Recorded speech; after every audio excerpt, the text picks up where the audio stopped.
Today, Science Max is all about sound. We bend the power of sound to our will by making the loudest sound we can. A subwoofer. Subwoofer. Make cornstarch mud dance, glasses break, and things vibrate.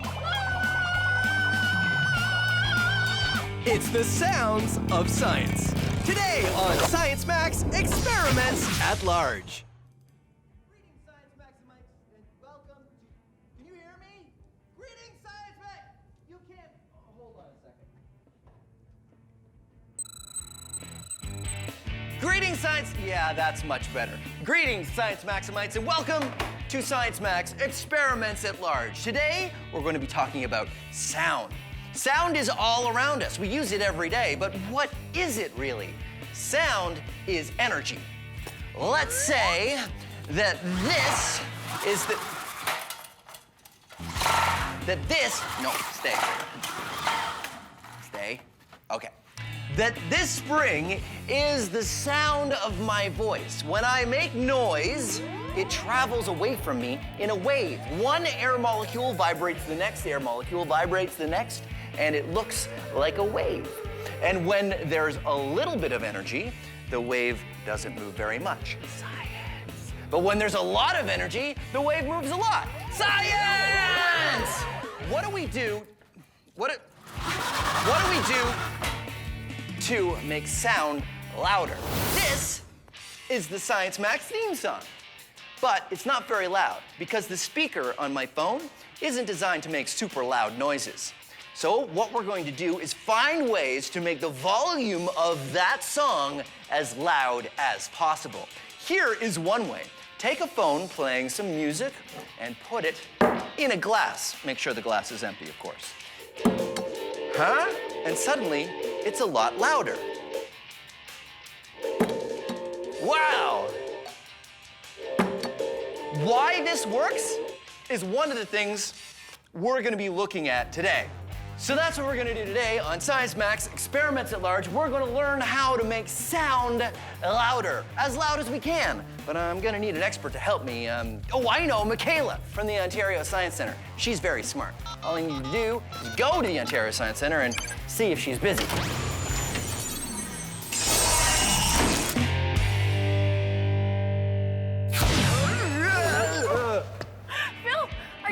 Yeah, Michaela, it's good to see you. Nice to see you too. That was weird. I was wondering if you could give me a hand with an experiment. Oh, I'd love to, yeah. It's a sound experiment.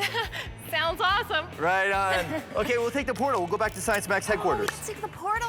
Cool. Haven't you taken the portal before? No, don't you remember? It wasn't working last time. Oh, well, it's Is it working? fixed this time. Yeah, no, it'll be great. Trust me. Here we go. Whoa. What's going on, Phil? Is everything okay? Usually when I come through the portal, I land on something or something falls on me or... Not today. It's your lucky day. I guess so. Safe landing. Safe Nice. landing. High five. All right, so let's get started. Okay, cool.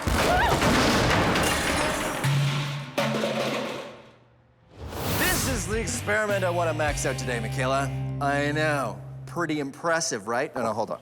Okay. So I take my phone and I play some music on my phone and it's louder, right? Check it out. Phil, you've just made yourself a resonance chamber. A resonance chamber. A Very resonance nice. chamber is what we say when we're trying to describe how the sound is amplified. So if the sound's coming in from one direction, it's bouncing around, not really losing energy. So when more sound comes in, that's amplified. We hear it a lot louder. That's cool. So that's what I want to do. Hold on, let me turn this up. That's what I want to do today.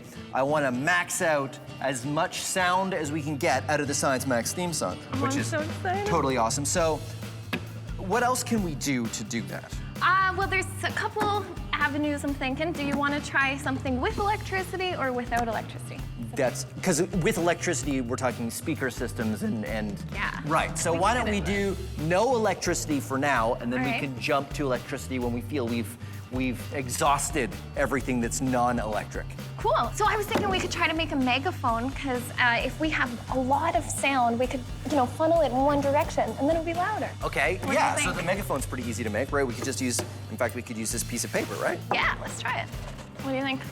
I think it's very megaphony. Science taping it up. Okay, ready? Okay, turn it on.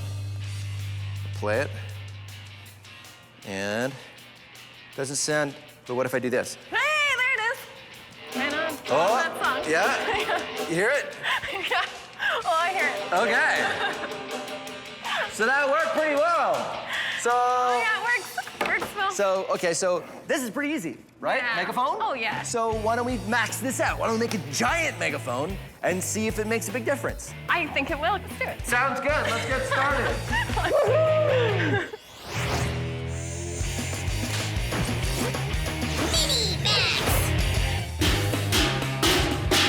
All sound is vibration, but it's really hard to learn about that vibration if you can't see it. I mean, sound is invisible, right? Well, here's a way that you can make sound visible. All you need is some plastic wrap and salt and a bowl, just a regular bowl, and an elastic, like this. So what you do is you take the plastic wrap and cut off a piece just large enough to fit over the bowl, and then use the elastic to wrap around the bowl to keep the plastic tight. Pour some salt on the bowl, and then watch this. Hello, vibrating salt. The plastic wrap is stretched tight over the bowl, making it like a drum. A drum that's very sensitive to sound vibrations. Your ear works the same way. That's why we call it an ear drum. The vibrations from my voice make the plastic wrap vibrate, and that makes the salt dance.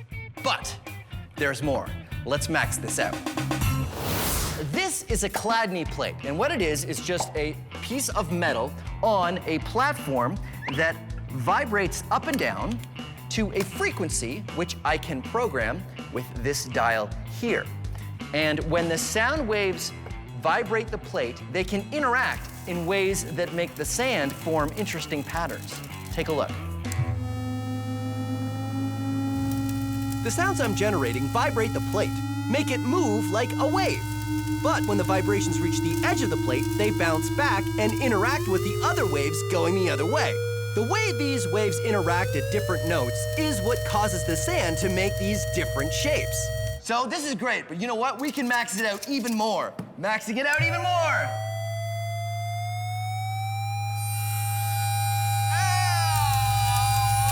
Okay, that's about as much as I can take of that. Whoa. So Michaela and I are on a quest to make the loudest sound we can. The first step is to make things louder without using electricity. We've looked at a resonance chamber, and now we're going to make a large megaphone. Sounds can be amplified by bouncing sound waves around in a space. When I put my phone into the glass acts as a resonance chamber. The sound waves bounce around inside the glass, and they combine and stack on top of each other. This makes the sound louder. Resonance chambers are used by musical instruments like an acoustic guitar. The wooden chamber bounces the sound waves around, and the sound waves build on each other to make the sound louder. A megaphone bounces sound waves as well. Instead of going off in all directions, a megaphone makes the sound waves all go in one direction. That's one of the reasons why a megaphone makes sounds louder, but only when it's pointed at you. So will a bigger megaphone work better? So we've made a larger megaphone, which is exactly the same thing. You just take a sheet and you roll it up, except our sheet was plexiglass covered in paper, and we've taped it together so it stays. And the idea here... Oh yeah, bigger megaphone. We're gonna vibrate even more of the air inside of here, and hopefully this thing will be louder. Okay, so you're ready to try it with the phone? Yeah. I think first we should try it with our voices, though. Okay. Now, what's your favorite season? Awesome, I can totally hear you. That's amazing. And it would be fall. No, summer. Spring? Think It's about it. anything but winter. So the maxed out megaphone worked, but we still had to try it with my phone. Okay. Not bad. Yeah? Oh yeah. Oh, definitely. How about now? No, not so much. Not so much. Oh yeah. Nope. Nope. So that is a That was great cool. example of non-electrical amplification. That's right. Amplified the sounds, no electricity. Okay, bye-bye. All right.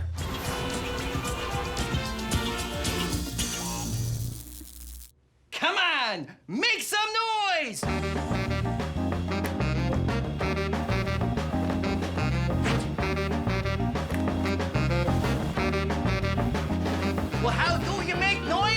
Well, to know that, you gotta know your sound. All sound is vibration. Here, take a closer look. You see? You got. Okay, let's try this again. All sound is vibration. The string of this guitar vibrates, which vibrates the air around it, causing the sound that you hear. Your vocal cords vibrate in your throat, causing you to make a sound. Ah, ah, ah, la, la, la, la, la, la. Look at this thing. Look at this thing. See how it's shaking back and forth? It's vibrating. Things that make a high sound, they vibrate faster. Vibrating really fast. Things that make a low sound, vibrate slowly.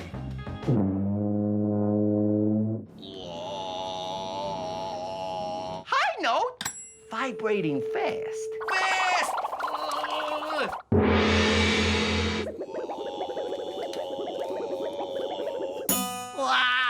Fast vibrating! And now you know your sound.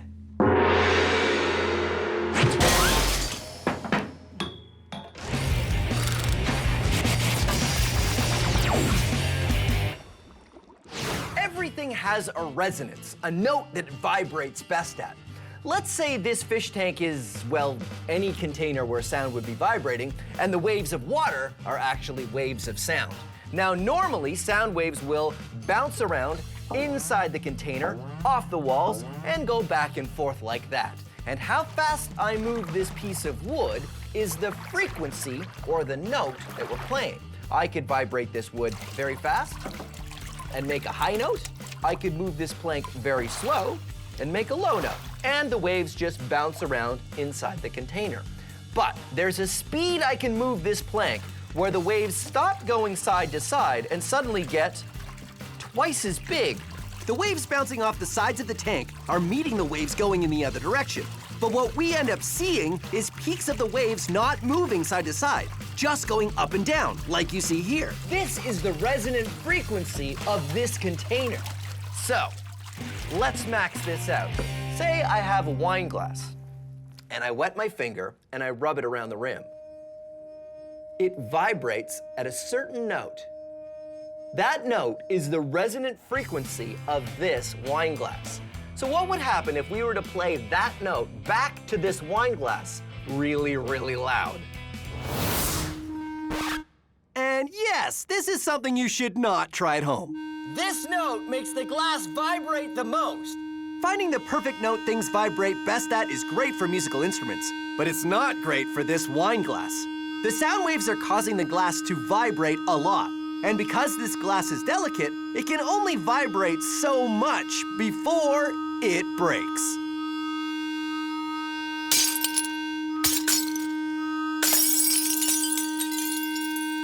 The vibrations were so strong that the glass literally shook itself to pieces. Science! Sorry. Science! Oh, wait. Science! Michaela and I have tried a resonance chamber and a giant megaphone to make sound louder. Now it's time to move on to the next step of the plan, using electricity to help us amplify sound. And that means speakers! So, speakers that you have at home, 3 different speakers here, right? Looks 3 different really busy. cones. Yeah, there's a lot going on. So, what's the deal? Well, here at the bottom, we have a subwoofer. Wait a minute, a subwoofer. Subwoofer. So it's a woofer, the word is woofer, Yep. and it's, okay, so it's for dogs, right? No, a subwoofer is for low notes here in our speaker. Ah. At the top here, we have a tweeter. So it's for birds. Is it birds? Dogs. So low, let me guess, low notes? Yeah. Tweeters, high notes? Yeah, high notes. And then we have this guy here in the middle, and that's called your mid-range speaker. Oh, that's not nearly a cool name. Now we have speakers, we've taken a look at that, but why don't we take one apart, Cool. right? Yeah, Because let's do it. I've got this one here that I spilled juice on, so it doesn't work anymore. So I've kind of taken it apart. So Cool. it's got Oh, man, that's awesome. Okay, so it's got the cover. That's cool. So what I find interesting is there's the speaker and the wires, right? Because it's electrical amplification. But check this out. This is just a ring to hold that on. And the rest is just an empty box. We know what that is. Resonance chamber. That's right. So that's why it's an empty box. So Let's take this apart too, see what's going on. So that's the paper cone, right? So that's that's the drum, I guess. It's like the eardrum, the thing that vibrates. Yes, yeah, this whole thing vibrates. So that this whole thing. That's for electromagnet. When we turn this on, the electromagnet goes on and off, and it's causing this whole thing to vibrate. So that's how it works. It's the electricity turning the electromagnet on and off. Exactly. And it's on and off, and on and off, and on and off, and on and off. And then it makes it vibrate at certain speeds, right? Hertz. The number of times it vibrates per second is hertz. What we could do is we could max it out with the speaker and plug the phone into speaker. But this step does not feel like Science Max to me because anybody can do that, right? Yeah. You can just turn up your television right now, and that's pretty much the same kind of thing. We need electrical amplification, but maxed out. Max it out. What are you thinking? Okay, so I've got a friend, and he's got a stereo system that he built, he put together, and what he does is he tours different cities. So he said he'd bring it by Science Max headquarters. He's gonna bring it here? We gotta go outside. We can see this thing. And it's very loud, so we have to go outside. When's he coming? Right now. All right, let's go check it out.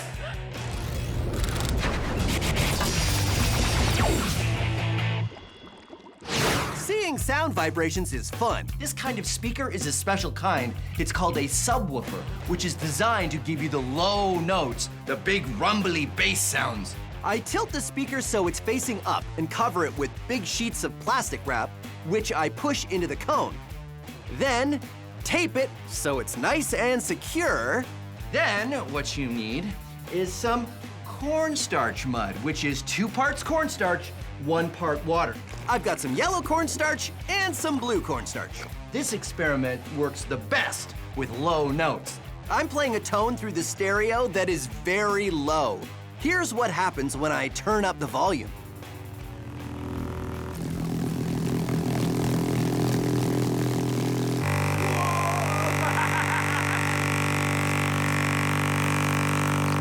It's alive!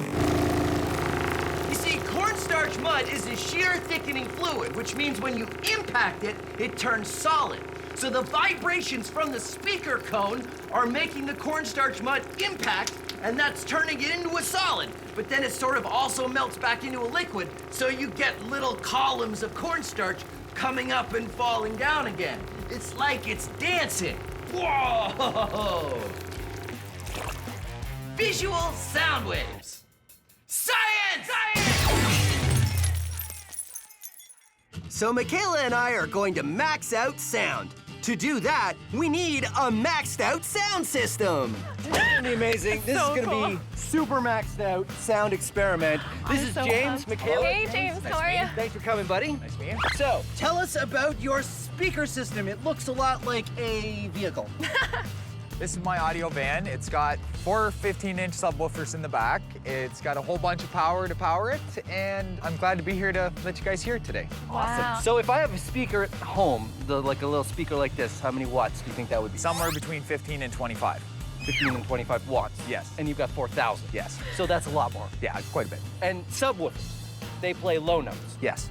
So is that better when you have a van like this? With a car audio van like this, you want to play low notes. Like your house stereos and that will play anything from 120 to 200 hertz. I'm playing 20 hertz to about 35 max for you guys today. So that's like a sort of rumble of Yes, thunder, very kind low. of blah, blah, blah, blah, Yeah. where you really feel it. Yes. Like a train going past almost.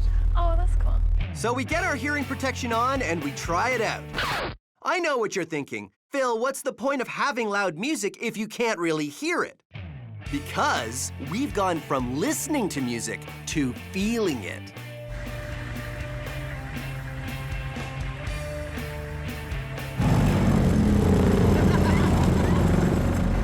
The sound waves are so strong that they have become a physical presence. Michaela's hair flies around because the air from the speakers is creating shock waves. The sound waves are so powerful, they move the air back and forth, which makes Michaela's hair dance all over the place. And my hair, not so much.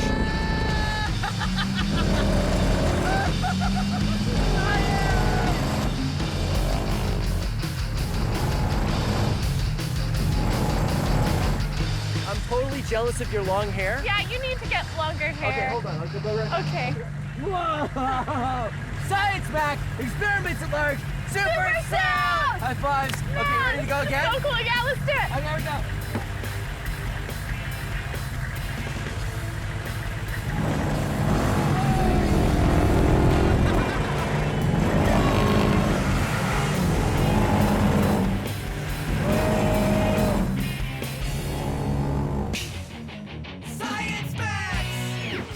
This episode is all about mechanical advantage. No longer will I suffer the weakness of human muscles. Using the power of science to hurl pumpkins, pull cars, lift wheelbarrows, and, go back in time? A trebuchet! A what?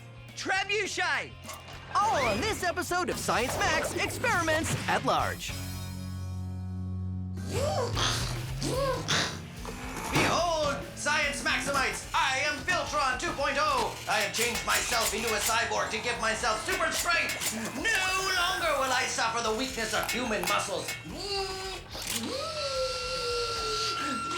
Behold my awesome strength! Tremble in fear at my might! I would... I may have to give myself some upgrades. Yeah, so, okay. Maybe I'll just give myself super strength the old-fashioned way, using the power of science. Today is all about mechanical advantage, like this fulcrum and this lever, transferring a lot of force over a short distance or a little bit of force over a long distance, and vice versa. We are going to be building a trebuchet.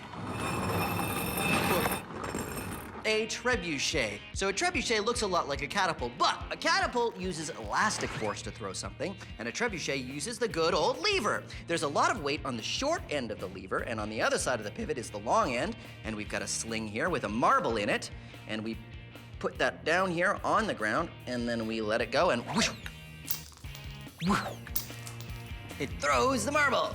To build your trebuchet, here's what you need.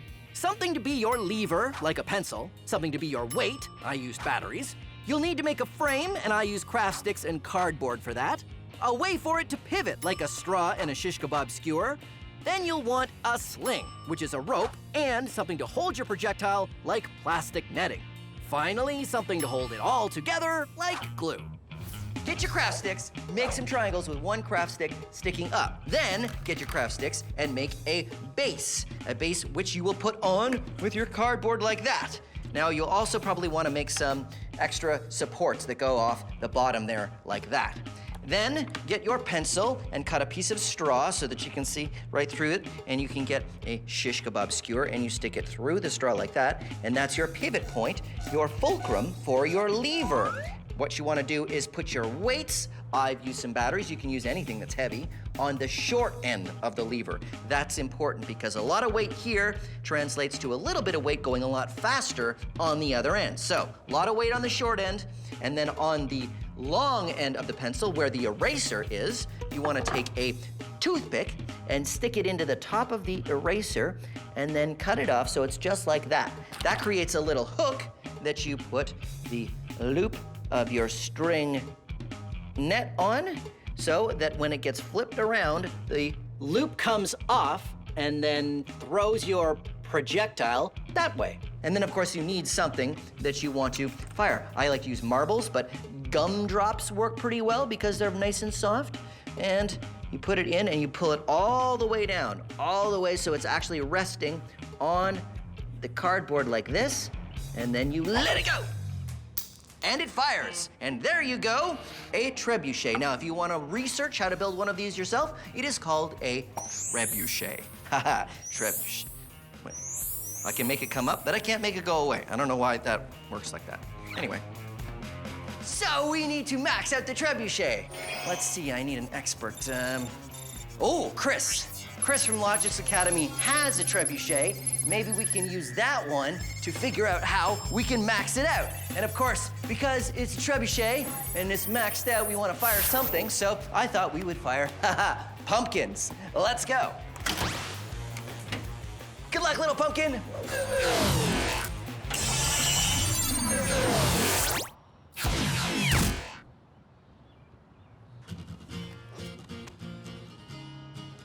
Hey, Chris. Hey, how's it going? Chris from Loudest Academy. I had a problem with the pumpkin. It kind of got larger than I expected. It's okay, I think this one's bigger than what we need anyway. Chris shows me a scale model trebuchet. One we can use to test a few ideas before building our maxed out version. Go on here. You've got little mini pumpkins! I know, don't get too attached. The first is the arm length, getting the right ratio. That means how long one side of the lever is compared to the other. When talking about a ratio, you write it like this, 1 to 2.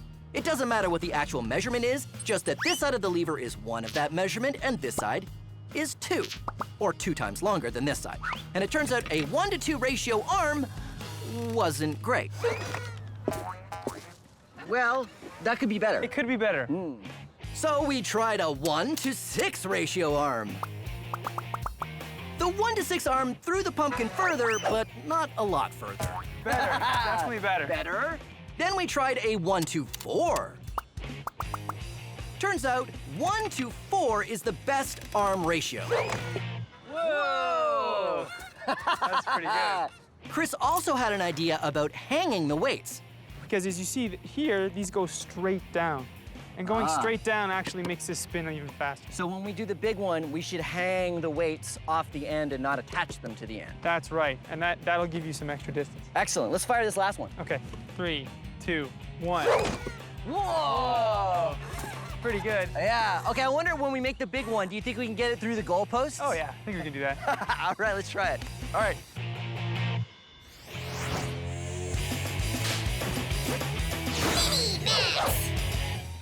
This episode is all about giving yourself super strength using mechanical advantage. Well, here's how you can use a rope to give yourself the strength of a superhero. Ha-ha! I am mechanical advantage using a rope man.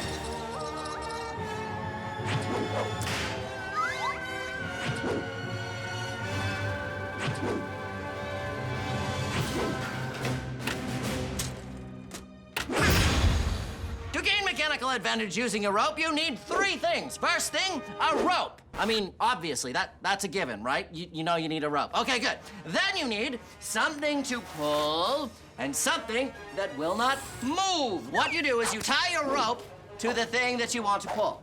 Then you tie the other end of the rope, you guessed it, to the thing that won't move. Now, you pull from the middle like this. And it's very easy to pull the weight. Why? Because of mechanical advantage. You're using a small amount of force over a longer distance. But what if the weight is heavier? Then you lengthen the rope. Now we pull from the middle and it's easier. Why? Yes, mechanical advantage. A small amount of force over an even longer distance makes it easier to pull the weight. Let's max it out. Mechanical advantage using a rope man, away! High above the city, mechanical advantage using a rope man surveys the town looking for someone in trouble. There's someone. Oh, my minivan broke down and only 10 feet from my parking spot. If only there was someone who could help me.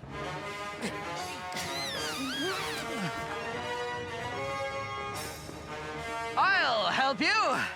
Mechanical advantage using a rope, man. I'm saved. Maybe you should try giving yourself some mechanical advantage using the rope. Mechanical advantage using the rope, man. Yes. Well, I was coming to that. So I have this really long rope, and I tie one end to something that's not going to move, like a tree. Or a steel coil, if you happen to have one. And then I take the other end, and I run all the way back, and I attach this end to the van. I call her Bessie. Then I go to the middle of the rope, and I pull on it sideways like this. giving myself a huge amount of mechanical advantage. Oh, it's working! It's working! Pulling. Mechanical advantage using a rope, man! You're doing it!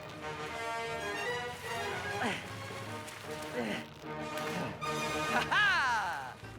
Well, gee willikers, you did it, mechanical advantage using a rope, man. You pulled the whole van.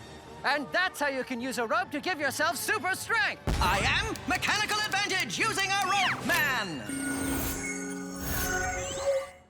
Based on what we've learned from our small-scale trebuchet, Chris and I made a maxed-out version. All right. This, I think, Wow. is as big as we could possibly be expected to build this. This is huge. We have the length of our arm, which Right. is important. Yes, and we've got to add weight here, so Yeah. we're gonna like loop this in. Whoa! Oh, I guess that's because I took the weight off. Yeah. So, the arm is 4 times longer on this side of the lever Right. than on that side of the lever. Right. So this arm goes 4 times faster than that side, But but we're gonna need a lot of weight. like our small version, we needed to hang weights on the back of our trebuchet. So I got a rope and put some weights on. But because our new version is so maxed out, we need a lot of weight, which I needed to get on a rope and drag it over. Okay, what's there? And I needed to lift it onto the arm.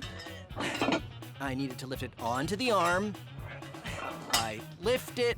You know, maybe we should do this together. And Okay, you take one end. and we lifted it.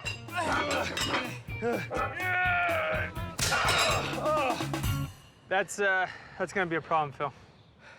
I'm kind of glad that happened because there was no way I was going to be able to lift that. I know, it was way too heavy, and we need something stronger that can still hold the weight and still give us the hinge that we want at the top. And once the weight's up there, if the rope broke, That would be bad news. that'd be big time bad news. Okay, so we need a new solution for getting the weights on the trebuchet that is not. Not rope. We need something Not rope. stronger, and hopefully that still has the hinge on it up here. Maybe we have some sort of bar system that we could hang. Yeah, I'm thinking metal. Yeah, metal, definitely metal. Definitely metal. Metal is better than rope I think so. for holding a whole bunch of weight. Okay, let's get that done. Let's do it. All right, I got some metal over in the shop over here. Okay.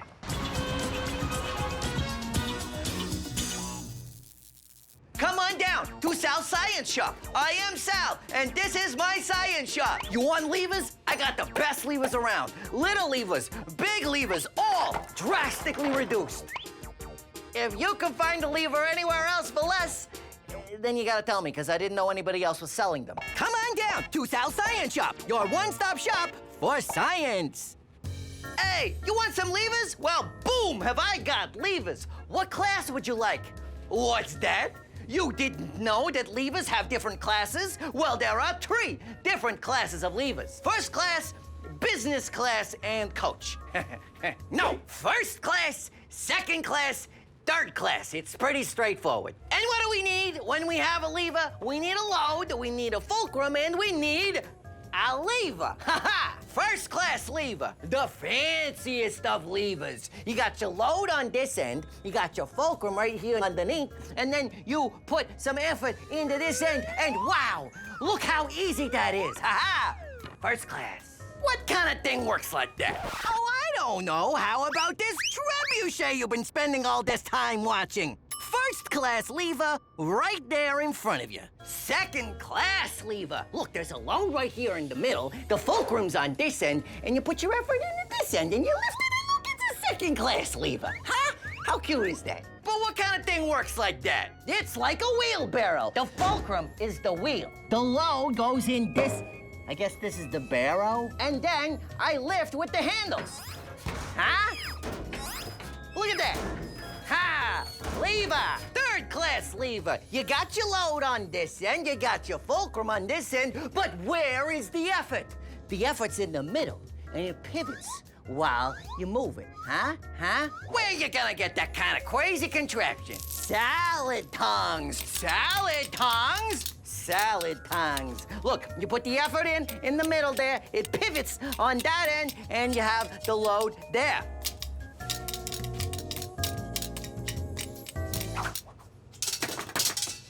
And there you go. First class, second class, and third class levers. Whatever your mood, we've got the levers for you. Chris and I had some trouble getting the weights on our maxed out trebuchet. That's gonna be a problem, Phil. So we had to come up with a new system. A metal bar that pivots on the bottom of the lever arm. It's got lots of spots for weights, and we could lift the weights one at a time to attach them all. We start out with 255 pounds. How many kilograms is that? 113.3 continued. Yeah, that's what I got too. All right, that's definitely enough weight, right? Definitely. Okay, let's fire a pumpkin! Let's do it. This trebuchet works the same as the other models, but because it's so much larger, we really need to haul on the rope. We attach the arm to a quick release, which allows us to hold it in place until we're ready to fire. Oh, here we go. Okay. 3, 2, 1. Whoa! Oh!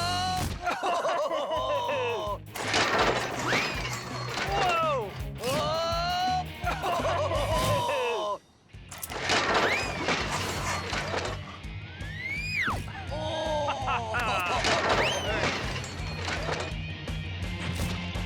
We launched a bunch of the same size pumpkins and got a pretty good idea of how far we were throwing them.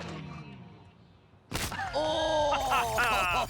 Okay, you know what? We should leave this here so that we know how far that last pumpkin went. And then try to beat it. And then we try to beat it. We haven't gotten through the goalposts. It seemed to handle the more weight pretty well. I think we can add even more. What do you think? I think we should add all of the weight. This Okay. is science max. This is not like science minimum. Let's max it out. We maybe. totally maxed it out. Okay, all the weight. All All the weight. All the weight. Max Historica. Good morrow to you! I am Lord Fillington IV, and welcome to my medieval castle! My father, Lord Fillington III, had his castle besieged by catapults, and he had to share his prized collection of snow globes. Well, I, Lord Fillington IV, have made a few improvements. First, was forgetting about snow globes. Those are so last season. I collect limited edition Science Maximals stuffed toys. And I've collected them all, and I'll never share. Hello? That Lord Fillington has been hogging all the limited edition Science Maximals, and he won't even trade. I mean, look, I've got 3 floofers, and all I need is a fricto. But he won't trade. Surely you can trade. Never! I have all the frictos, and I'll never trade. That's it. Time to build it. Oh, you're gonna build a catapult and knock my castle walls down? Well, I've learned a thing or two from my father. I, too, have catapults. Release! Fortunately, we've got a new invention of our own. A trebuchet. Oh, fiddlesticks. They have a duck pate. Trebuchet. A what? A Mother's Day? A Hudson's Bay? A Cabernet? I can't hear you. You've got to come closer. Release!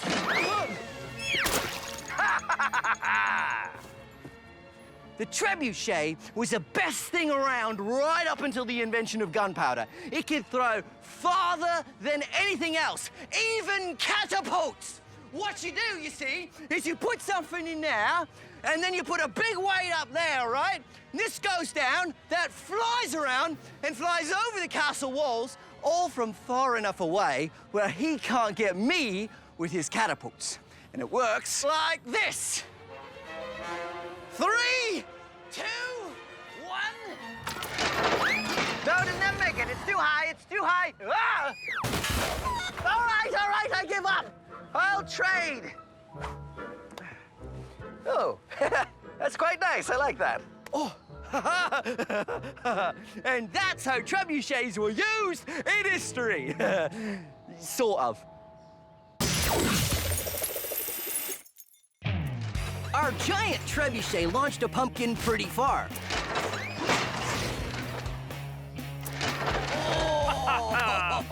Very cool. But now it's time to max it out further by adding even more weight. All the weight, all the weight, all the weight. So we increased the weight to 425 pounds. That's a lot of weight. Okay, are we ready? I think so. I can't wait to see what this thing does. I can't wait to see how heavy it is to pull. Turns out pulling that much weight using our rope was really tough, even with the mechanical advantage of our lever. There we go.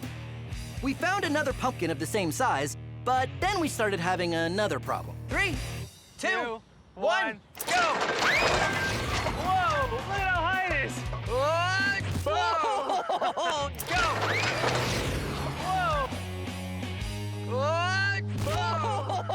So, I think we're going a little too high. Yes. It was almost straight up. How far the pumpkin goes all comes down to when the rope slips off the pin at the end. If the rope slips off too early, the pumpkin goes up and not very far. Too late and the pumpkin goes straight, which means it'd hit the ground sooner and doesn't go as far. A 45-degree angle is just right. And how do you adjust it? By simply bending the pin. 3, 2, 1. Whoa! That was great. Great. That went way farther than 60. We should have had another sign. I don't even know how far that went. Yeah, there you go. Science Max, experiments at large, trebuchet. So, one of us has to clean up the pumpkins and the other one has to put the trebuchet away. Right. Pumpkins! Science Max! This episode of Science Max is all about elastic energy. We use it to build a catapult and a paddle wheel boat, and then we max them out. We even learned some history. Elastic energy. Today on Science Max, experiments at large. Welcome to Science Max Experiments at Large. I'm Phil McCordick, and today we're going to be building one of the most devastating, one of the most powerful machines known to medieval man, using a plastic spoon, among other things. We're going to be building a catapult. Catapults were used throughout history for all kinds of reasons to throw all kinds of things, but mostly big stone blocks at castle walls in order to knock them down. Here's what you need in order to build your own catapult. You need elastics, pencils, unsharpened is fine, plastic spoons, like I said, and popsicle sticks. Popsicle sticks. Popsicle sticks. I'm gonna go wash my hand.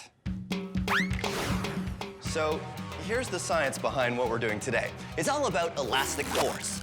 Elasticity is a property of solid materials, like this elastic, and how much they tend to return to their original shape when deformed, like when I pull on it.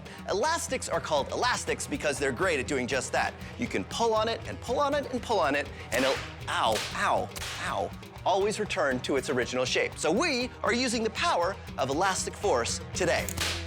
Ow. Now it's time for a Science Max quiz. Elasticity is the ability for a material to return to its original shape when deformed, like this or this. Which of these materials have elasticity? A rubber band, a pencil, or a rock? Haha! This is a trick question. The answer is all three.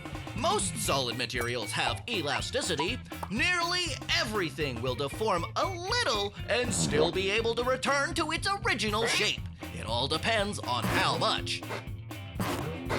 This is a steel bar. This is an elastic band. And this is an ice cream sundae. We're not talking about ice cream sundaes now, though, so get that out of here. Good. Now, a steel bar and an elastic band both have elasticity. A steel bar can be stretched to 1% of its length and still spring back. A rubber band can be stretched 300% or more.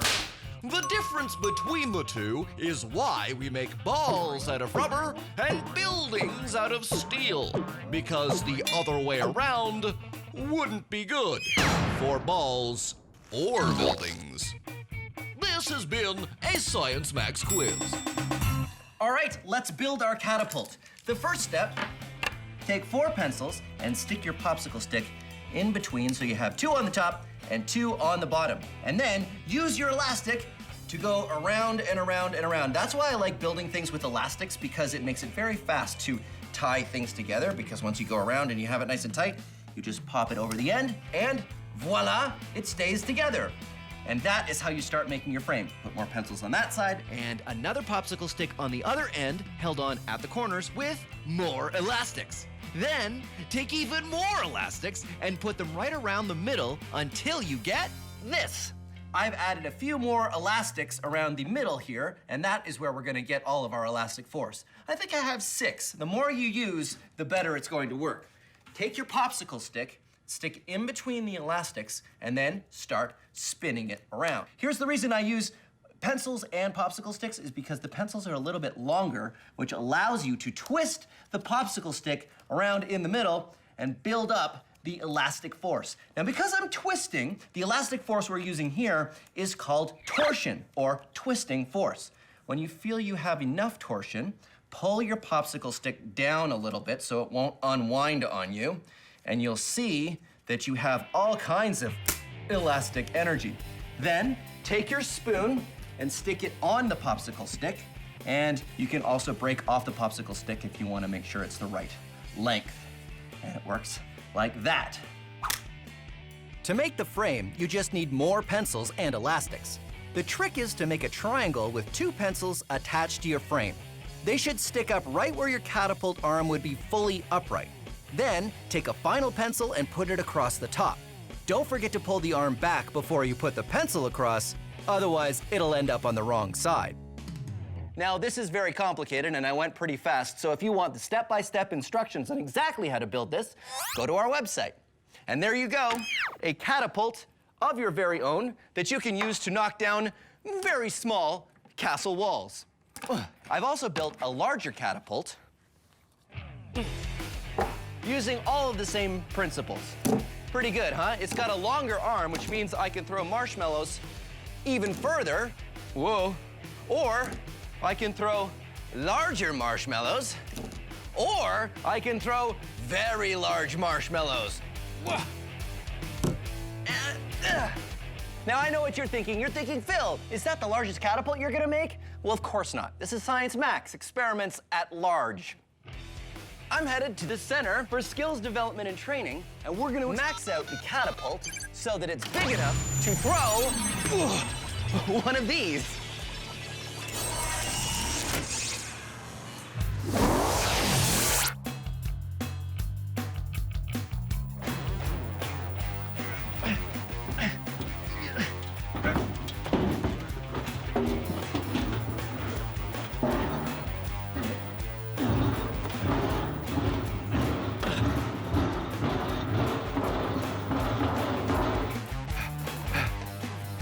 Hey, Zach. Hey, Phil. How you doing? All right. This is Zach. He's a mechanical engineer, and you build machines for a living, right? That's right. Great, because I need help building a catapult. Okay, but what's with the pumpkin? Well, the pumpkin is what I want to throw out of the catapult. See, I figure we just take the small design and we just make it so that we can throw one of these. What do you think? You're gonna need a really big catapult. Yeah, and I'm also gonna need some really big elastics. Where do you get those? Well, in medieval times, they used rope to make large catapults. Oh, okay, well, rope is a lot easier to get, and that would be fine. And I want to make this arm as long as this piece of wood here. This is gonna be a huge catapult. It's a huge catapult. I guess we should build it outside, though, huh? Let's do it. Okay, it's over that way. Okay. I'll follow you. Sure, do you want a hand with that? No, I'm fine. You go ahead, and Okay. I'll just, maybe if you hold the door open for me, I could just hold, no, it's, you know what, you go and I'll meet you. You sure you're good? Our full-size catapult is going to look a lot like the popsicle stick version. We start with a 4-sided frame and add some legs on the bottom. Our spoon is going to be replaced by a long throwing arm with a basket on the end. Then we need a really strong cross brace at the top to stop the arm. Just like in the small version, using a triangle shape is the best because triangles are very strong. Finally, we need something to wind around and around, which is going to give us our elastic force. Instead of elastics, we're going to be using rope for our catapult because rope has just the right amount of elasticity. But unlike medieval times, we're going to be catapulting pumpkins. Once Zach and I got it all put together, it looked like this. Okay, we have built a catapult. Check it out. It's pretty solid, and I think it's pretty amazing. And just like in the small catapult, we have our elastic force. But this time we're using rope, right, Zach? Yes. Okay, and rope will work as well as the elastic did in the small one? Yeah. All right, great. So what do? It's really loose now. We need to wind this up so that we put some tension into it. Go! The reason a catapult works is because the rope is twisted. The elasticity in the rope wants to unwind, which gives the catapult its power. Just like the small catapult, the more you wind it, the better it works. Good. Usually in medieval days, they had whole teams of people doing this job. But it's just me and Zach now. How you doing, Zach? All right. Okay. And then we clamp it on here. So the thing doesn't unwind, right? Yeah. Good. All right. Now we have our pumpkin, and we're gonna fire our pumpkin in our castle wall, which is made out of cardboard boxes over there. Pumpkin. All right, here we go. Pulling the arm back. Oh, that elastic force is pretty strong. Okay. How do you think you think that pumpkin's a good size? It's pretty big. You think? Oh, a little too big. It's too big for our basket. Smaller pumpkin! Smaller pumpkin! I'll hold this. No rush, Zach. No rush. Okay, rush, Zach. Can't hold. Oh, yeah. Can't hold arm. Okay, ready? 1, 2, 3! It didn't work that well. No, not quite that well. Yeah, so Let's see. it went and it flew and it landed here, which is a little farther away from the wall than I'd like it to be. 1/3 of the way to the wall! I don't know if that's enough. What do we do to make it better? Well, the way we're throwing it right now, we just have the pumpkin in at the end of the arm. But Yeah. if we make some kind of a sling so that we fling it as we're bringing it up. We make a sling? Yes. All right, I don't know how to make a sling, but you know how? Sure. All right, we'll make it and then you can explain how it works. Yeah. All right, good. Let's put the pumpkin over here. We'll recycle it later. Max Historica. Good morrow to you. I am Lord Fillington III, and welcome to my medieval castle. Throughout history, lords and kings have built castles and walls to keep people out. I built my castle to protect my prize collection of snow globes. I have so very many, and they're all mine. Ha ha! Oh, hello! You down there! You can't come in. This is my castle. And throughout history, there have been people who've been wanting to get into those castles because Lord Fillington has been hogging all the snow globes, and I'd like to look at them. But the hard part is figuring out how to get into the castle, because I can't just come up to the wall and start hammering on it. Huh? Taste the wrath of my water balloon! Because if I get too close to the castle, he can get me. Ha ha ha ha! Fortunately, there's this thing called a catapult. Oh, fiddlesticks. They have a catapult. What you do is you put something heavy in the end here, and the catapult fires it at the walls of the castle, knocks them down, all from far enough away that the people in the castle can't get to you. Ah! Oh, I surrender! Don't knock my walls down! It'll take me all week to fix them. Oh. All right, you can have a snow globe. Oh. And that's how catapults were used in history. Oh, so beautiful. Back to our maxed out catapult. Our first design threw a pumpkin just like it was supposed to, except it only threw it 1/3 of the way to the wall. Now Zach and I are planning to outfit the catapult with a sling. The sling attaches to the end of the throwing arm and gives the pumpkin a lot more distance to travel.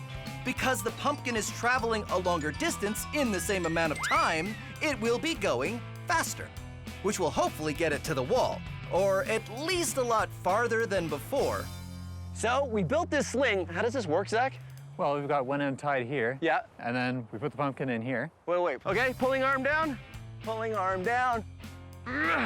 Okay, yeah, now what? Now we put the pumpkin in here. Put the pumpkin in there. Yeah. And then we loop this over the back of the... Over that. As the throwing arm goes up, this will slide off the back of the throwing arm and it will release the pumpkin. All right, you're the expert. I believe you. Let's try it out. 3, 2, 1. Whoa! Okay, that Better. works really well. You know what the problem is, though? We still don't have enough oomph. Yeah, it needs more power. So what do we do? I don't know if we can crank that rope anymore. I think we're at the limit of our rope power, but if we added some more elastic. I thought we weren't going to use elastic. Well, we used elastics in our small demo model, so what if we use some more? We have elastics? I don't know yeah, if we brought have... some in here just in case. What's this? It's surgical tubing. It's like a giant elastic. Well, I guess this is elastic force. So do we twist it around at the bottom there? Well, we just wrap it around the throwing arm like this. Oh, I see. So we tie it here. Yeah, we just need a lot more, and then... And then we pull this, and it would be... Oh, yeah, that would make a lot more. So we just need a lot more of this elastic... What is this again? Surgical tubing. Surgical tubing. It's like a giant elastic. Fantastic. All right. Goggles on. Goggles on. Yes. Yes.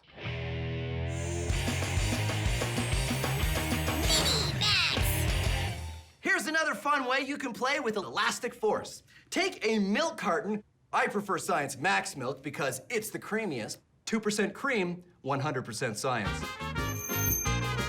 Wrap some elastic bands around it with some popsicle sticks on the bottom, sort of like feet.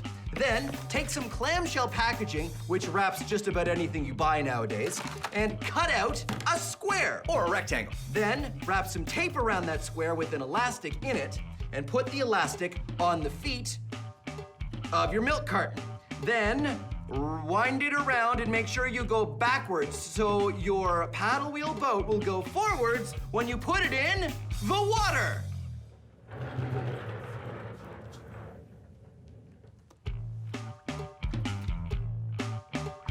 And there you go, a paddle wheel boat. Now it is time to max it up. Ahoy, the SS maxed out elastic force paddle wheel boat mattress. I need a better name. But I've made a giant paddle wheel boat that will work on elastic force because I've got surgical tubing as my elastics, and that's an air mattress. And then I use some lumber to hold it all together. And of course I need a paddle wheel, and what better thing to use in a pool than a flutterboard. Okay, here we go. So normally you're not allowed to wear your clothes and your shoes in the pool, but I got special permission because of science. Besides, I'm not worried at all, so I didn't wear my swimming outfit because I figure I can totally do this entire experiment without even getting wet. That is how confident I am.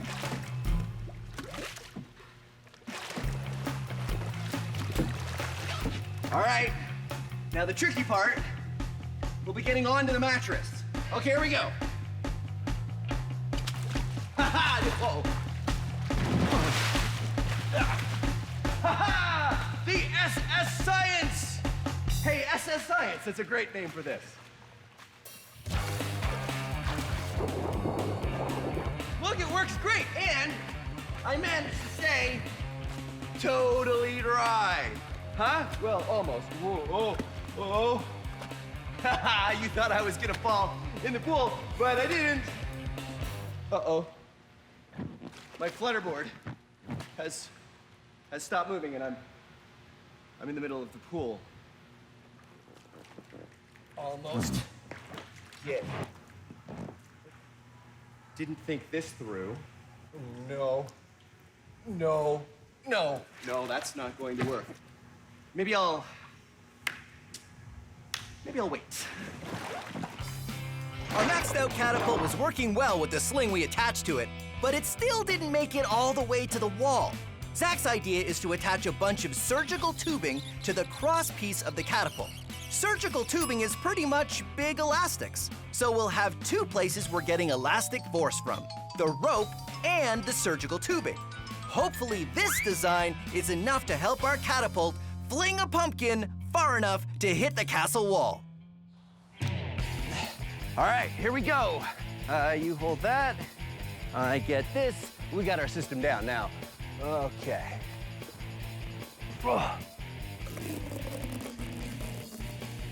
This goes up to there. Okay. Okay. 3, 2, 1. Nope.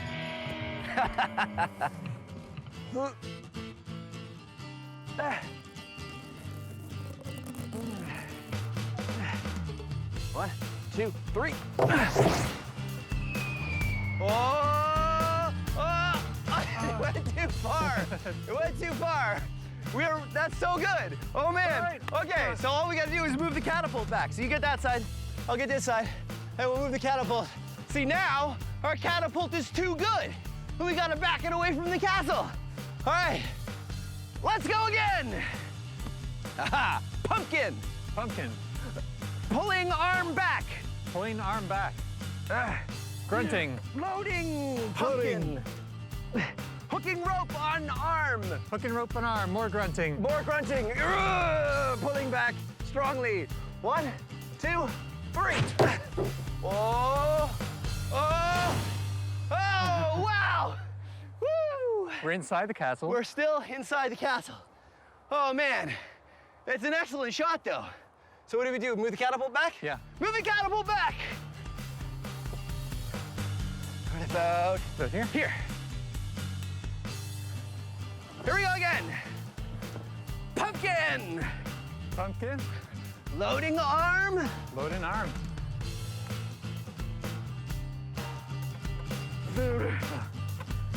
All right, you ready? You think it's gonna work? We've done every modification we can possibly do. So you think it's gonna work this time? We did it. It's gonna work. Okay, here we go. I'm excited.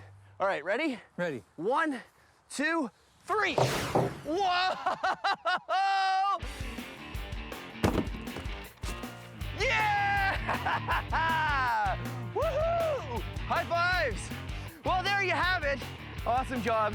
Now we need to throw fingers to see who gets to rebuild the castle. Okay? 1, 2, 3.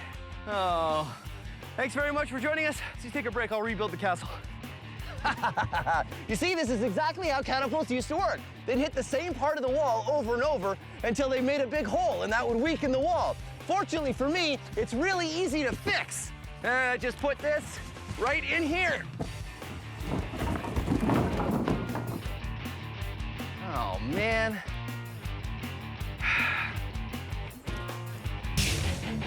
Science Max!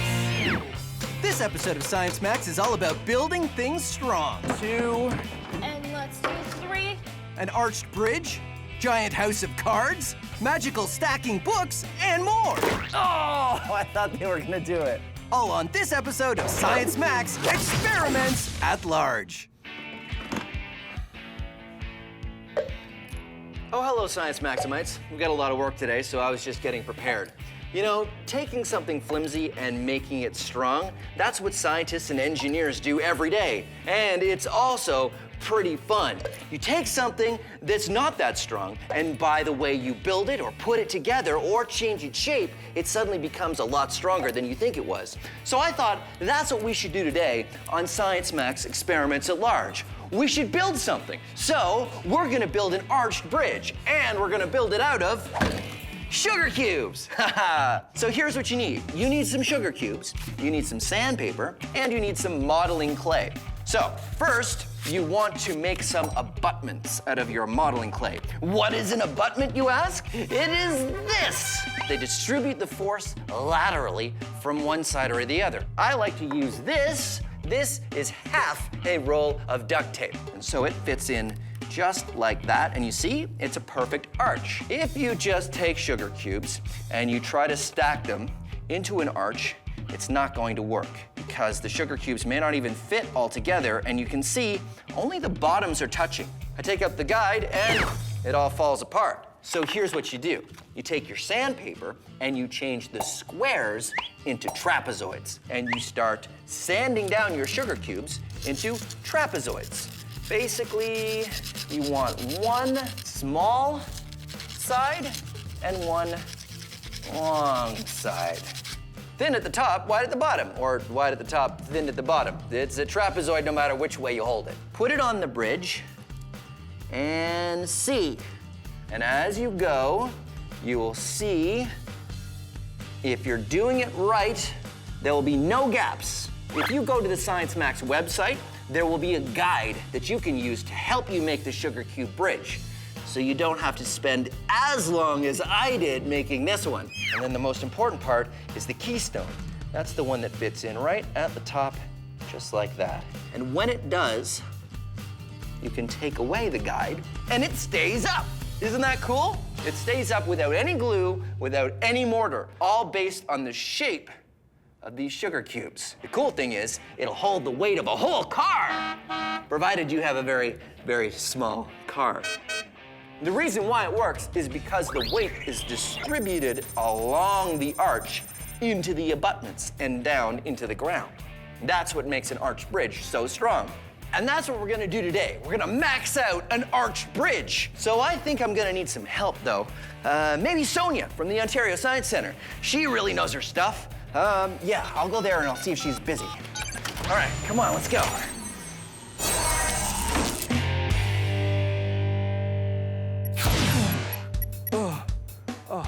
Hey, Sonia. Hey, Phil, how's it going? It's going good. I was wondering if you could give me a hand with something.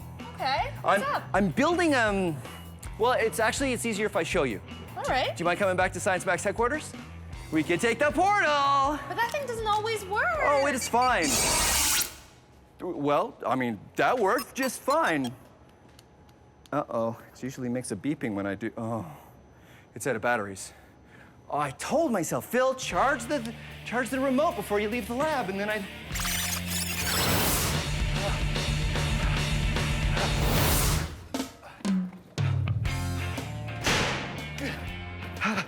Where have you been? Breathe. The remote ran out of battery, so I had to run the last 3 kilometers. It's all right. Because You made it. Long story. So the Sugar Cube Bridge, you had a chance to look at it, right? This works on any scale, right? It should, no matter what size arch, it should be the same, right? Definitely. Good, because what I want to do is use these abutments, but go to these abutments. Oh. So we're gonna start the bridge here, and I've already created a thing that we can use to put the sugar cubes on as we go up, so that we can make sure that it becomes a perfect arch. Yeah. Do we have enough sugar for this? Yep. I got tons of sugar. Wow. Yeah. So I think we're gonna need some glue because it's gonna be really hard to get these to stay. Yep. To stay right on. there without a little bit of glue. We're gonna make a giant arch, maybe some walls, and we'll see what happens. Let's do it.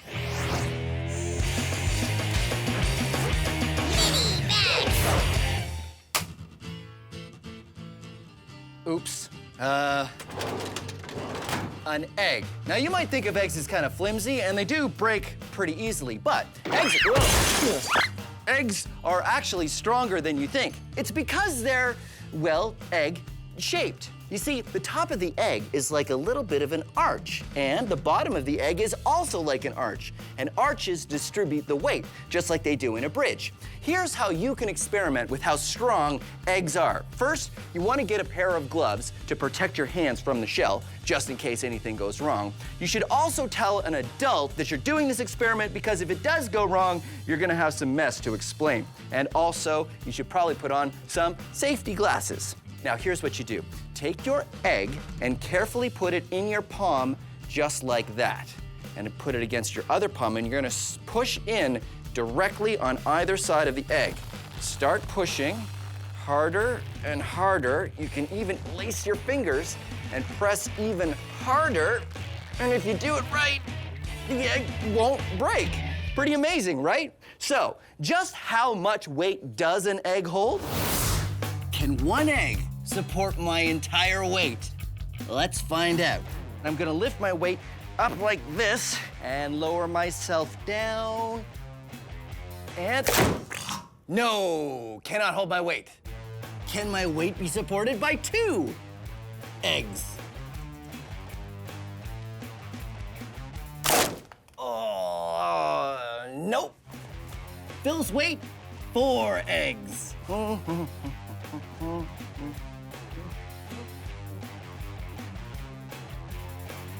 Oh, I thought they were gonna do it. Nope.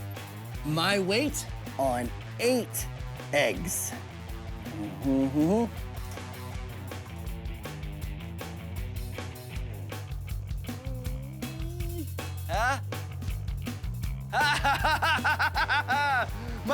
can be supported by just 8 eggs. Science! Whoa, careful.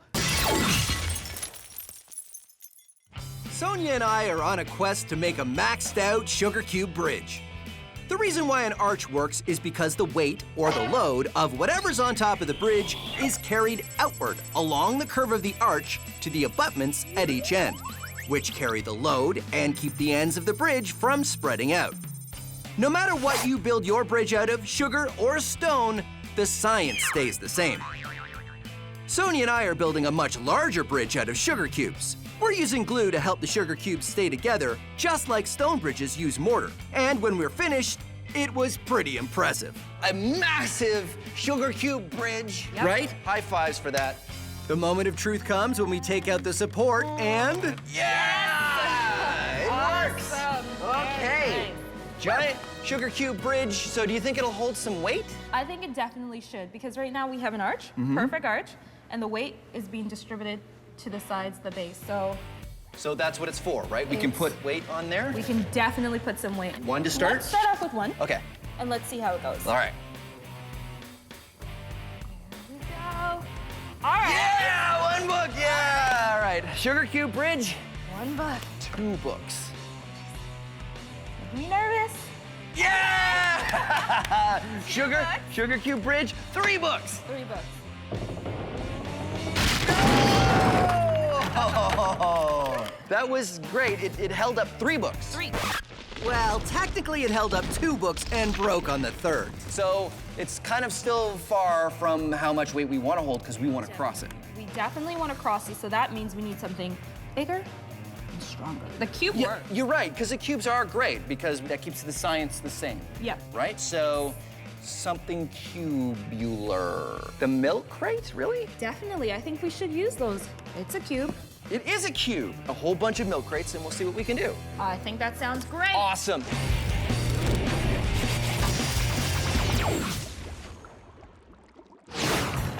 Whoa. This is a Prince Rupert's drop. It's a piece of glass that has a long snaky tail and a bulb at one end. So what's so interesting about a glass tadpole?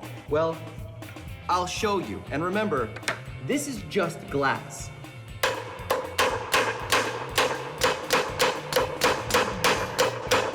Oh, Prince Rupert's drops are very strong, almost as strong as steel. It's all in how they're made. Molten glass is dropped into cold water. What happens is the outer part of the drop cools off first, leaving the inner part still hot. When the inner part eventually cools, it contracts, pulling everything in tighter and tighter, keeping it under a lot of tension. And because it's round, the force you put on it is distributed all the way around, just like the force is distributed on an arched bridge. Until you get to the tail. Just the tiniest break in the tail, and it explodes. All that energy is released in a chain reaction. Why it's so strong you can hammer on one end, but explodes when you break the other, puzzled scientists for centuries. But now we know it's all in how it's made. The Wizard Academy. All you have to do is demonstrate true magic, and you will be granted entry. Send in the next applicant.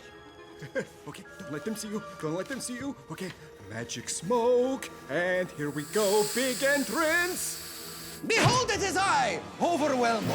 You again. I only have to demonstrate magic 1 time, and you have to let me into the Wizard Academy. And last time does not count. So prepare for your mind to be boggled and your eyes to also be boggled, because I shall do a trick. I will just get to it. Here is a book, behold! And now, feast your stupefaction as I produce another book, ha-ha! And then 2 or 3 more times, behold, that's good. Behold! And now, look upon the wonderment as I stack these books on top of each other, like this. And now, feast more stupefaction as I cleverly move the books off the table. And now, Now comes the magic word. Now, I say the magic word. The magic word! And behold, the book is levitating. It is completely off the table. I have done it. Magic! No. No? Not magic, that's science. But the book is levitating. No. Look at it, it's not even touching the table. No, it's being supported by the books below because of the center of mass. Preposterous. I'm afraid it's very posterous. Each book is balanced on the one below in a way that the center of mass is behind the edge of the book below. And the entire stack's center of mass is behind the edge of the table. So it may look like magic, but it's science. So, I can't get into the Wizard Academy? No, I'm afraid not. Aye, good. Alakazam! You will rue the day that Overwhelmo did not. I will return, and then you will see. Oh, ow. Sonia and I made a large bridge out of sugar cubes, and it didn't hold much weight. So now we're going to try making another arch bridge, but instead of sugar cubes, we're going to use milk crates. There we go. I've made some abutments out of giant crates, and this is where we're going to start our bridge. And they start there, and it goes in a big arch, but we're going to be using... I brought milk crates! Milk crates! High fives! High fives! So we start our bridge. This is a straight line. It's not an arch. It's not an arch. But it's clear we have a problem. Okay, ready? That didn't work, Phil. It's like we're back to the beginning again. So this is like two straight lines. We got two straight lines, it's yep. like a triangle. We need an arch, so we're gonna need a support. Sonia and I build a support to help us make a curve the milk crates can follow. But after we finish stacking, there's a problem. It doesn't look very solid. Yeah, it doesn't, does it? Here. Oh, yeah. Because there's a gap at the top of all of them. Look, that one, there's a gap. There's a gap there. There's a big a one gap here. there. It's Well, I not mean, making our bridge very solid. There's only one way to find out for sure. You can try it. Is to pull this out and see if it stands up. Let's do it. Okay. So, didn't stay up. Didn't stay up. Okay. That's all right, though. I'm not sure why it isn't staying up. Like, the sugar cubes were cubes. That's a cube. Milk crates are cubes. But we did change the shape of the cube. Oh, yeah! If you remember, when I first built my sugar cube bridge, it didn't work with cubes. You have to sand the cubes down to make them into trapezoids. You can't build a perfect arch out of cubes. So they were wider here and then narrower there so that they had... Oh, so that's the problem. Yep. So I could, like, cut it? I could cut it. I could cut it.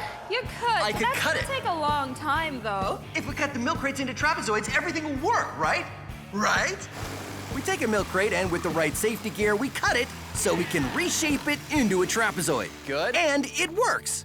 But it's gonna take a long time, isn't it? Definitely. So how about this? I have an idea. So remember when we did the experiment and we had lots of V gaps? Yeah? How about we put some wooden wedges into those gaps to make it one secure structure? So it was sitting like this. Exactly.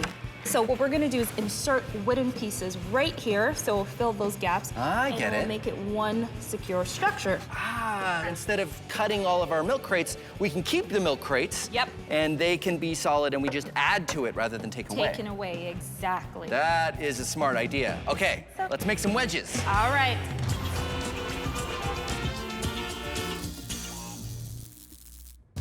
Oh, hey, how you doing?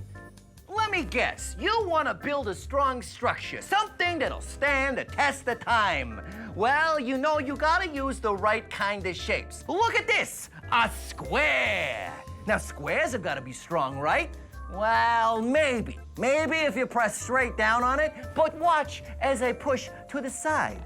Oh no! The thing that I have built is now collapsing because squares aren't in fact strong after all. If only I had listened to Sal's sage advice. Yeah, squares aren't gonna cut it. Fortunately, there's a shape that's strong in all kinds of ways. A triangle. Okay, so you heard of triangles before, good for you. But look at this. You can push down from the top and it doesn't move, or you can push from the side and it doesn't move. Triangles are awfully pointy. How do I build with them? Observe! Ha-ha! Triangle here, triangle there, platform on top. And watch. No matter how I try to shift it, it stays solid. And check this out. Triangle here, second triangle there, and a third triangle shape here. That's like 3 triangles for the price of 2, huh? That's a good deal. So there you have it. The triangle, one of the greatest shapes to build with.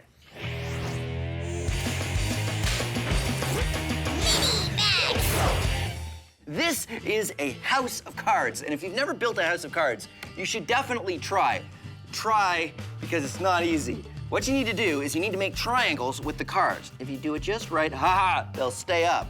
Then you take another pair of cards, like that. You take another card, and you put it on top.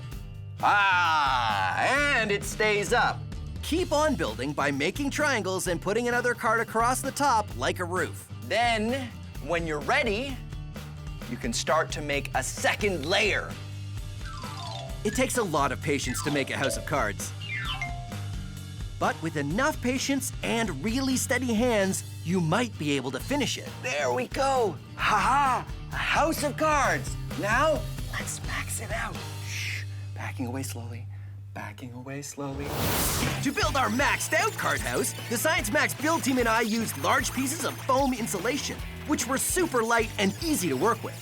Once we set up the first layer, we needed to bring in a scissor lift so we could keep building the next layers. By the time we got to the top, our card house was 10 meters tall. Yeah! Giant house of cards! And now that I've built a giant house of cards, what do I do with it? I knock it down.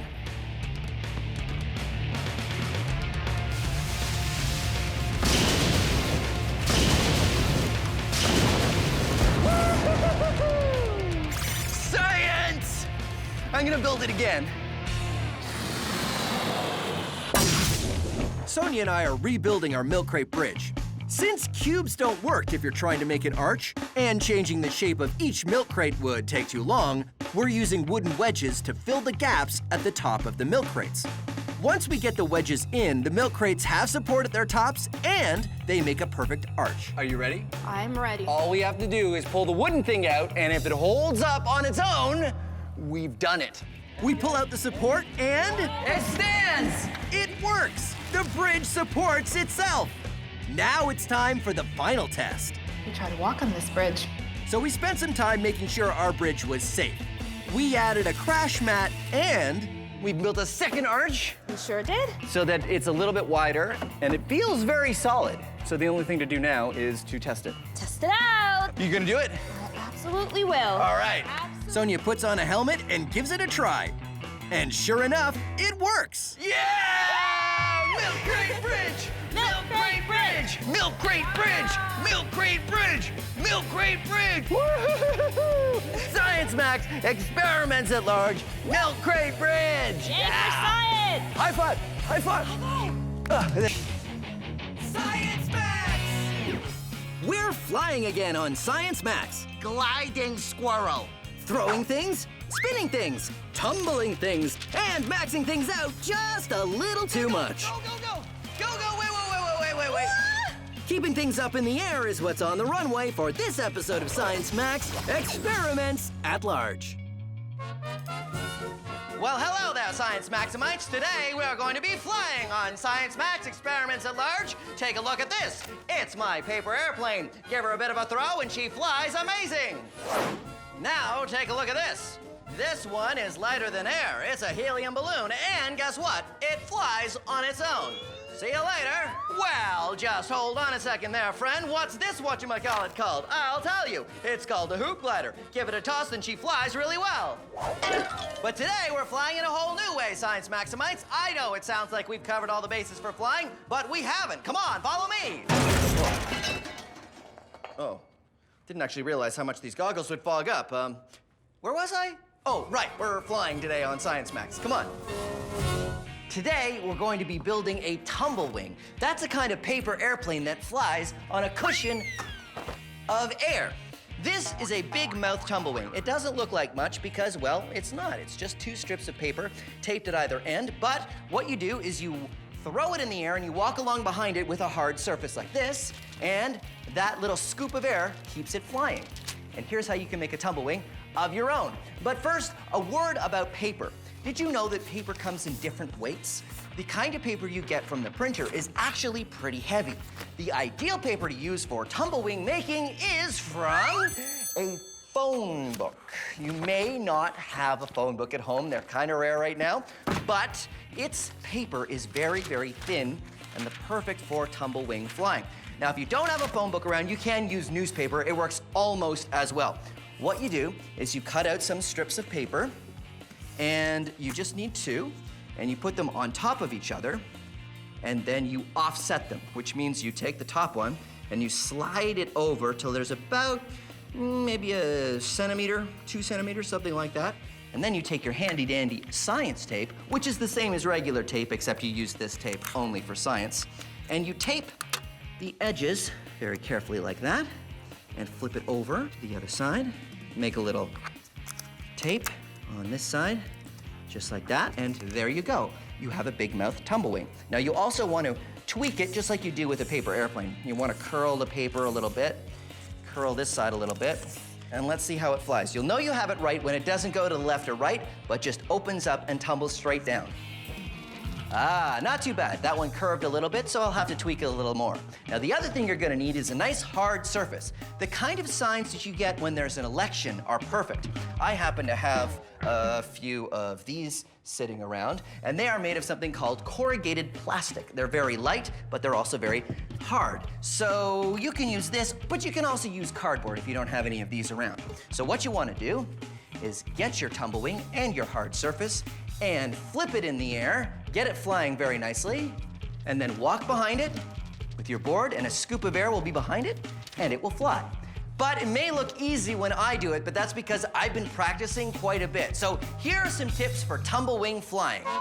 Tumblewing flying tips. When flying your tumblewing, you want to be indoors, away from any wind or other kinds of moving air. A long hallway or a big room is best so you don't run out of space. The angle you hold your board is important. Too much tilt or too little and it won't work.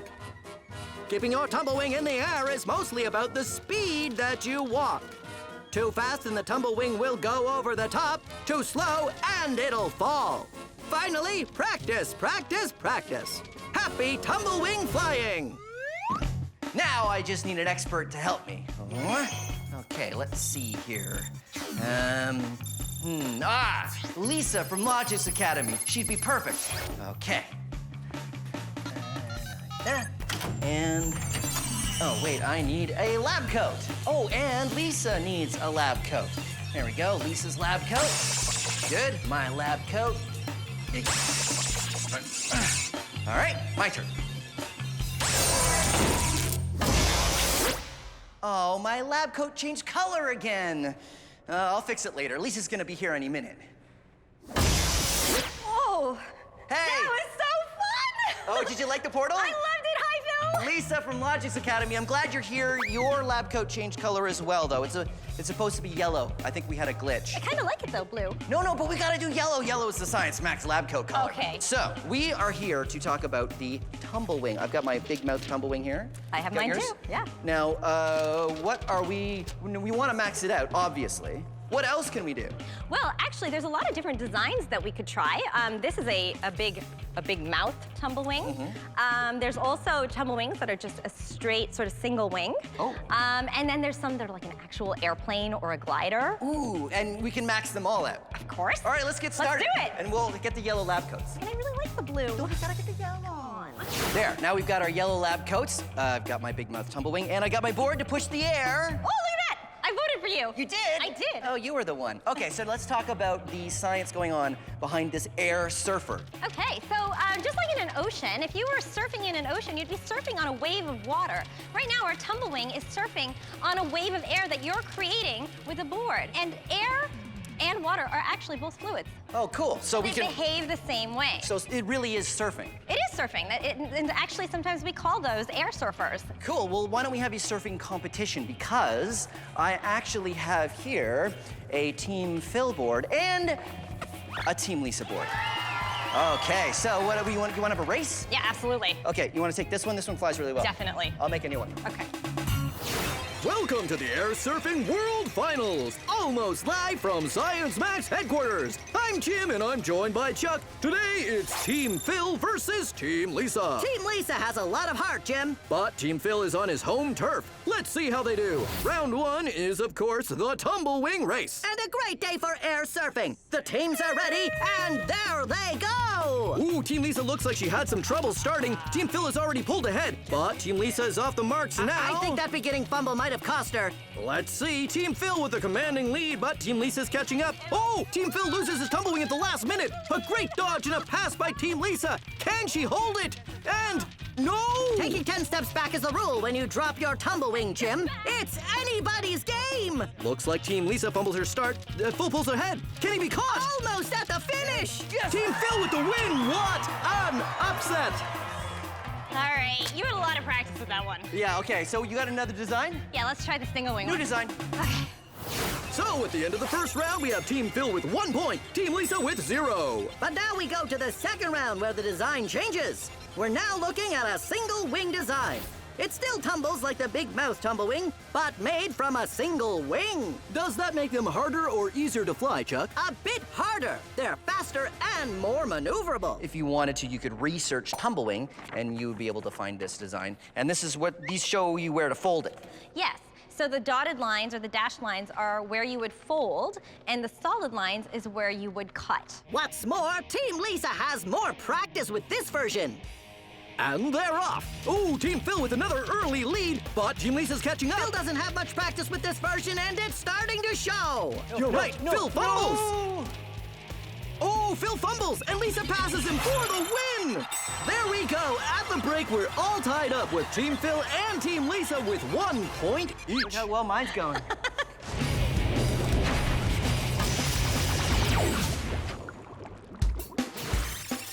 This is an ornithopter. It's a machine that flies by flapping its wings. When people were still trying to figure out how to get something to fly, they thought, copy a bird. A bird flaps its wings and it flies, just like this.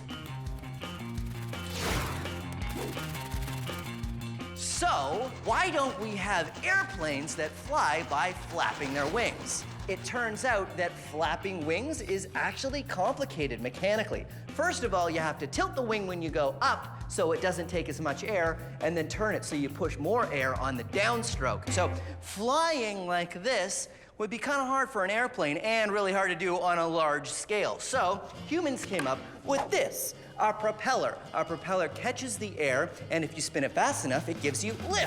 So if you orient it upwards like a helicopter, it will give you lift, or if you orient it this way, it will give you thrust, just like an airplane. So that begs the question, why don't birds and insects use propellers to fly?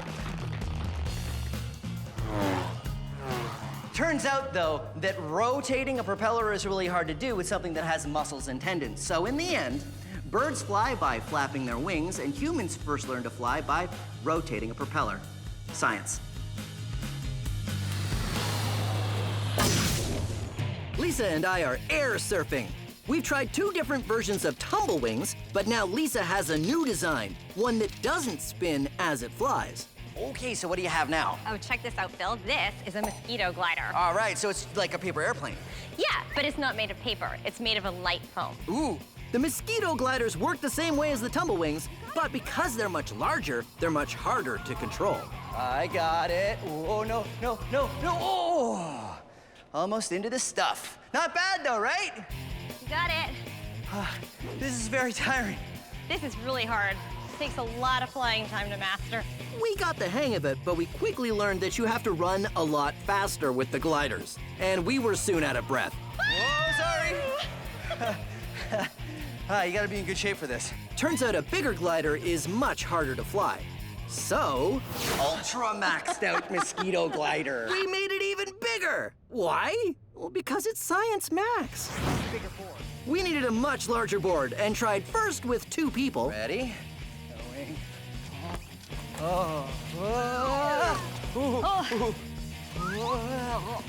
And then with one. And the most we were able to get it to fly was... not a lot. Our conclusion? Large airplanes just don't fly very well. Well, homemade ones. But we can try something else. Okay. Let's try something else. Let's try something else. Today only, I got a super special on anything that can fly. Go on, pick something out. Oh, you had the paper airplane. Oh, good choice. Good choice. But guess what?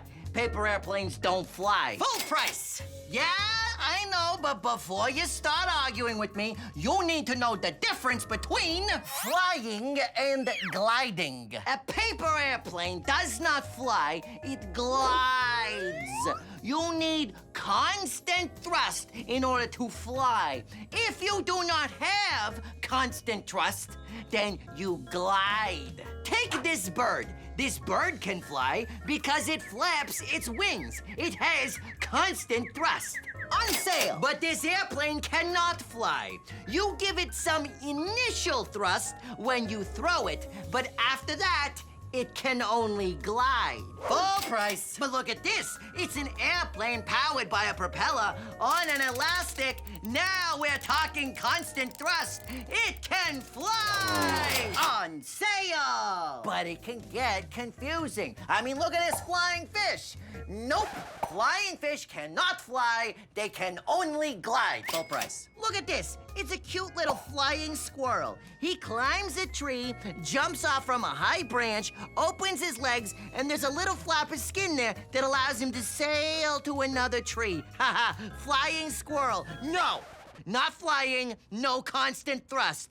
Gliding squirrel. Full price. Okay, tell you what, you came all the way down here, I'll make you a deal. Check this out. Flying fish, now it has a propeller, it has constant thrust, it flies for real. And ditto, squirrel with a jet engine, And now you know the difference. Something that flies has to have constant thrust, otherwise you're just gliding. Squirrel away! I forgot to gas him up.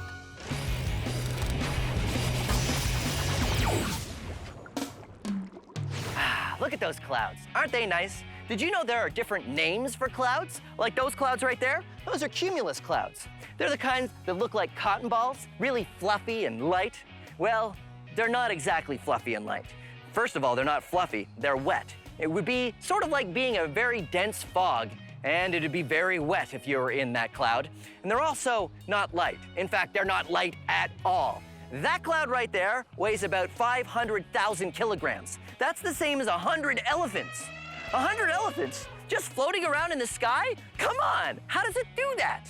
It does that because it's so spread out. But water is very heavy. Interesting to think about. 100 elephants just floating around in the sky above our heads at all times. Almost makes you want to go inside.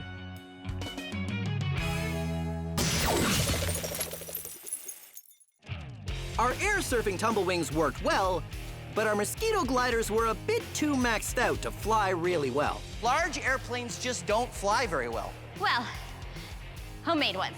But maybe we should try maxing out the tumblewing just to see what happens. So we did. Okay, Lisa, I'm gonna throw it, and then you're gonna push the sign. What? Go! Wait. Oh, did it go? What happened? It didn't. Whoa! It didn't work. We tried it and tried it, and it turns out, yeah, it doesn't fly. Go, go, go, go, go! Go, go! Wait! But I mean, this is science, Max, so of course we had to at least try maxing it out. Phil. I don't know if this is working. It's heavy. It's very heavy. Okay, maybe we should go back to a slightly smaller version. Sounds like a plan. Okay. High five? High five.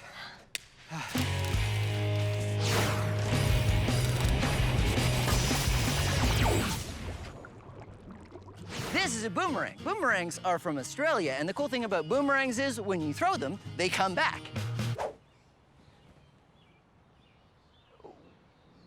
With practice. That was close. When you throw them, they come back. And it comes back. comes back. Come back. Come back.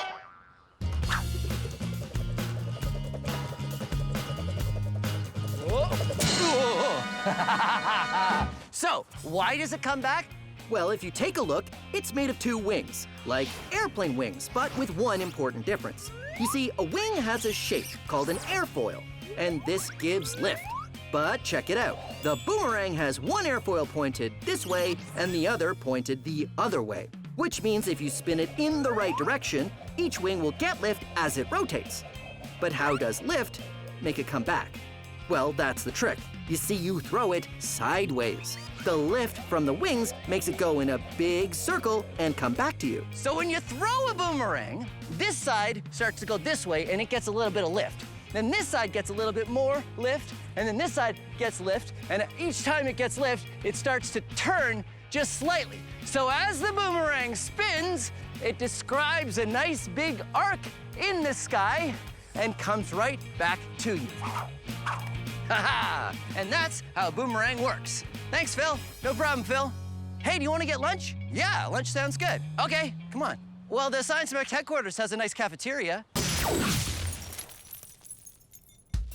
We've tried air surfers of all shapes and sizes. And what have we learned? Maxing out an air surfer by making it bigger is really difficult. Very difficult, yeah. So what we've decided to do is go back to our original big mouth tumblewing and instead do it on a maxed out obstacle course! Tumbling surfing round 3, the maxed out obstacle course. Let's take a look at the obstacles. The tree slalom, the podium ramp, the hanging hoop, ring walk, wall of boxes, ladder tunnel, side hoop, ball promenade, and the barrel run. So here's how we play. I go through and then you follow me. And if you make it through an obstacle and your tumblewing's still in the air, you get a point. And at the end, we count how many points we have and we see who won. And it looks like they're ready to start. Here we go!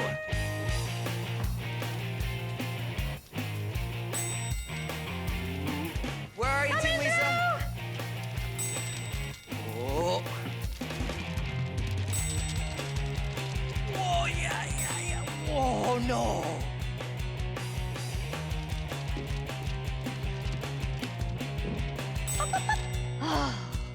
Okay, what do I do with the boxes? What do I do with the boxes? Going through the boxes! Definitely didn't make that one. Recover! Ah! Oh. Okay, definitely lost a point there. I'm almost there! Right behind you!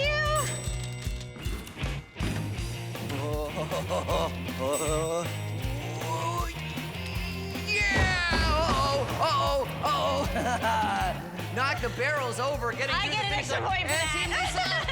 Oh, yeah! Nicely done, high five. See how the airflow from the board keeps the air surfer in the air? Well, the trick is to give it just the right amount of air to keep it in control. Not too fast and not too slow. That's the science to good tumblewing flying. So, with the points from the last round added up, Team Phil and Team Lisa are tied again. You know what that means? Tiebreaker! Thanks very much for watching Science Max Experiments at Large Tumblewings. You want to go first? I do, let's do it. Okay, you go first this time, and then I'll follow you. I think it's easier to go first. So, okay, ready? Yeah. Mark, you said go. Science Max! Science! Today's Science Max is all about balance. Okay. If it's a potato or if it's me, figuring out how things balance is what we're all about. It works really well! Swinging, spinning, and staying put. Today on Science Max Experiments at Large. Greetings, Science Maximites. Today, we're gonna be talking about balance, or what you call balance in science, which is center of gravity. Now, the center of gravity is a place you can find in any object where it's equally balanced on all sides. I balanced this spoon on the eraser of this pencil, and where the spoon is balancing is its center of gravity. But if I take this little tiny dime and put it in the spoon, it doesn't balance anymore. But if I put the dime in this spoon and balance it in a different spot, I can find the new center of gravity and the spoon balances again. Here's another experiment you can do. Take a potato and a ruler or a stick. Try to balance the potato on the ruler.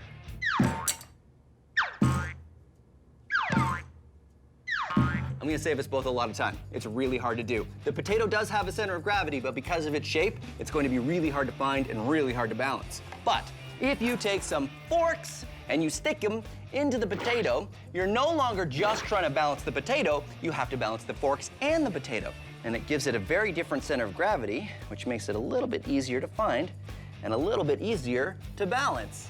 Ha-ha! Whoa! Let's take a closer look at how the center of gravity works. Using our potato. No, that's too close. Back off a little bit. Okay, good. If you want to find where the center of gravity is, you can hang an object and draw a line straight down. Then hang it from a different spot and draw another line. Do this 1 or 2 more times and you can see where the lines meet is the center of gravity. If our potato was balanced on a stick, the center of gravity is a long way from the stick, so it's going to be pretty hard to balance. Now, let's stick some forks in the potato and try again. One line there, a line there, and a line there, and you can see that the lines all come together down here. That's right, the center of gravity doesn't have to be on the object. With the center of gravity way down there, when we try to balance the potato and the forks on the stick, you can see the center of gravity is much closer to the stick. That makes it way easier to balance. Now, because you're science maximites, I'm sure you know that a potato and forks is just the beginning. Everything you have in your house has a center of gravity, which means theoretically you can balance anything. Try it yourself. Find things around the house and see if you can get them to balance. And if you can't, try adding things to increase the center of gravity and make it a little bit easier. Now we're gonna max it out. That's why I'm gonna go to the center for skills development and training, and we're gonna explore center of gravity even more. See if we can get something to balance. And what better thing to balance than me?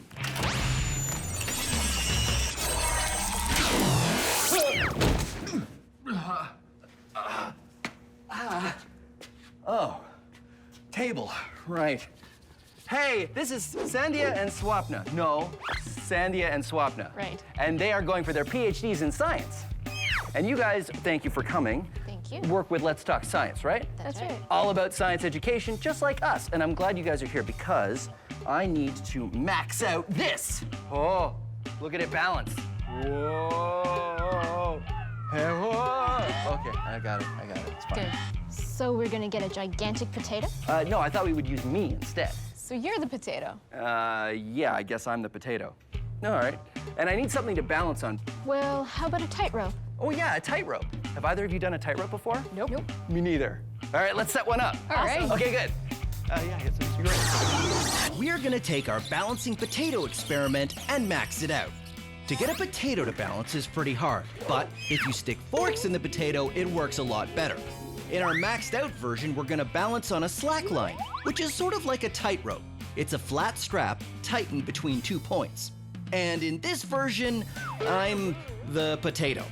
And instead of sticking giant forks in me, which is not something I want to try, Sandhya, Swapna, and I are going to experiment to see what I can do to improve my balance.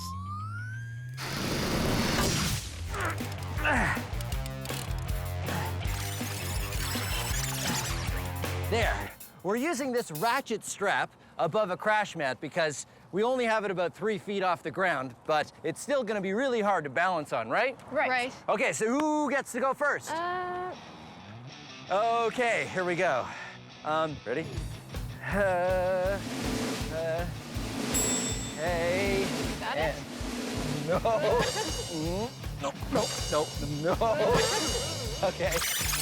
I think what you need to do is spread your mass out more to be able to find that center of gravity easier. So I should balance on one leg? Start by trying to put your arms out. Let's try this again. Trying it again. All right. All right, arms out. Okay. Let's see if this works. Okay, so when I say, you're gonna let go. Ready? All right. 1, 2, 3, go. No. It's a little bit better. It was a little bit better. A little longer. That I went from 1 second to 3 seconds. Yeah. Yes. I would like to actually take 1 step. Okay. That would be nice. Well, What else can we do? maybe we can try weights. Try and hold them out. If I have weights in my hands, that would increase the center of gravity in terms of putting it the out. weight on the outside. You guys have something we can use? Sure, yeah. Actually. Okay, good. Wow, these are heavy. Okay. These are weights. Yes, they are. Well, that's what they're for. They're supposed to be heavy. Good call.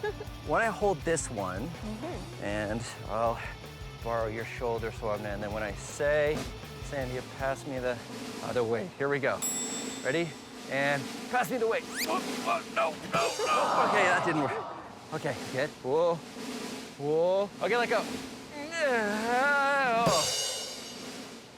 Okay, let go. Oh, no. Oh, it's really hard. I feel I would work better if I could lift the weights up, but they're too heavy for that. All right. So what else can we do? Well, tightrope walkers use a long pole so that they can balance on a tightrope. That's right, I've seen that.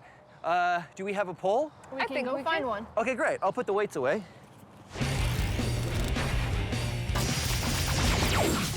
Have you ever heard someone say, I will be back in a jiffy? Well, now you can tell them that's almost impossible. You see, a jiffy is an actual measure of time. It's 1/100th of a second. You see this timer? The first number is seconds. The second number is tenths of a second. And that third number that you can't even read, it's going so fast, that's hundredths of a second. Each one of those is a jiffy.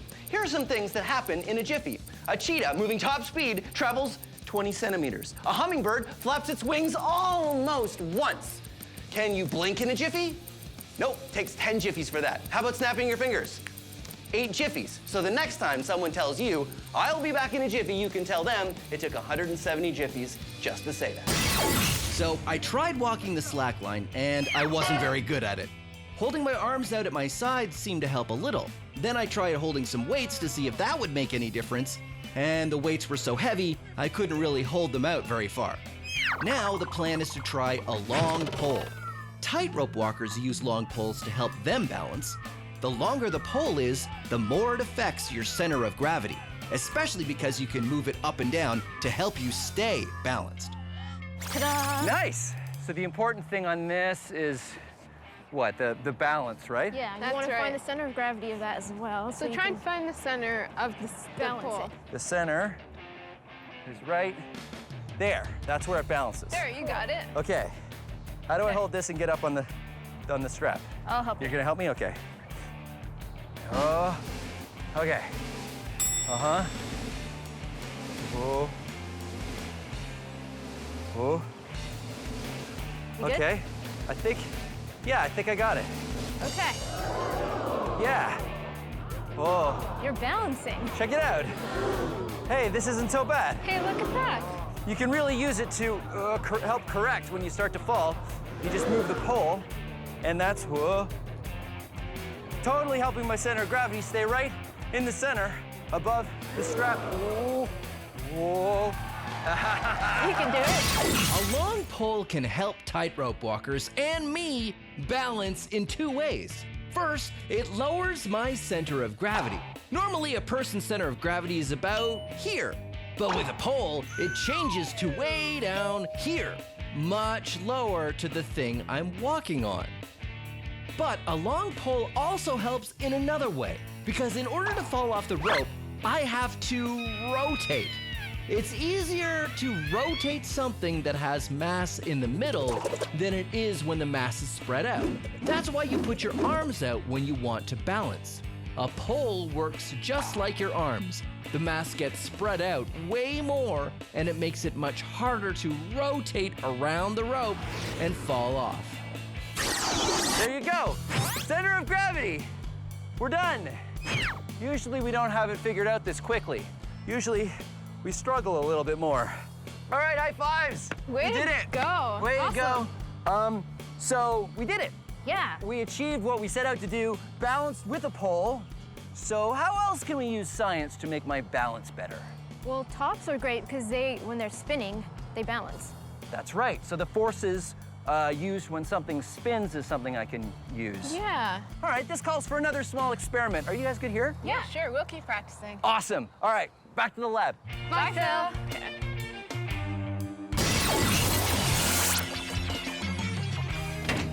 Here's another experiment that's all about balance. Take a pencil and try to balance it on its tip.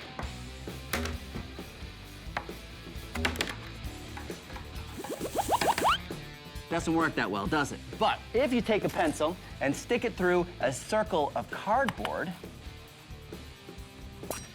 and try it again, it works.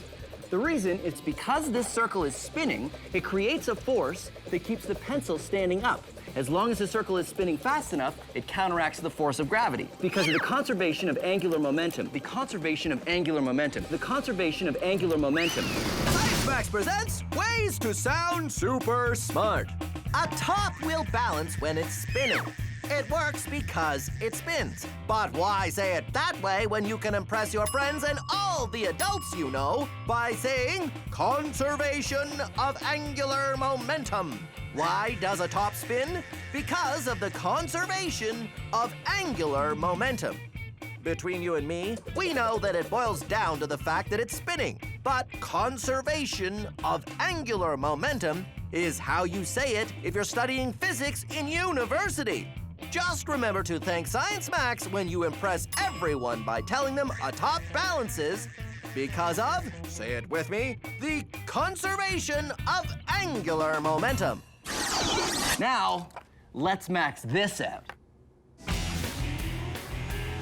Gyroscopic force is pretty amazing. Because this bike tire is spinning, it's hard for me to move it. But it's really hard to see how much it resists a change in orientation unless I do this. Ha ha ha! It looks like it's defying gravity, but really it's because the amount of force needed to change its orientation is more than the force of gravity pulling down on it. It won't last forever, only as long as the bike tire keeps spinning. But you gotta admit, it's pretty cool science.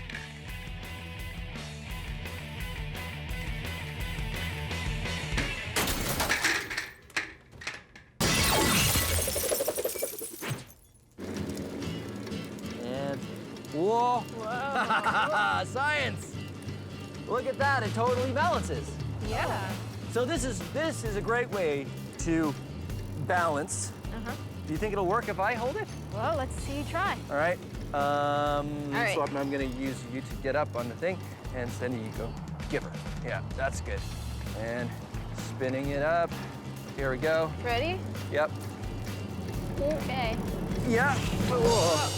You can feel it. I can really feel it resisting, and Yeah. I think it would work. I think it just needs to be spinning a lot faster. That would make even stronger, yeah. It kind of hit my chest, so. You know what? Maybe you should keep it out to one side. Well, it's still spinning, yeah. Well, won't that? I think you need two. Oh yeah, you're right, one on either side. It'd be great if we could actually have some way to, I can keep my arms free though. Yeah. Oh, I know. Get two wheels, and we rope them into some sort of backpack situation. What? And we have a way for you guys to get the wheels spinning really fast. I don't know. No, I have it all in my head. Trust me, come on, I'll show you. I'll show you. Wait, you guys go around. Come, don't go on that side of the.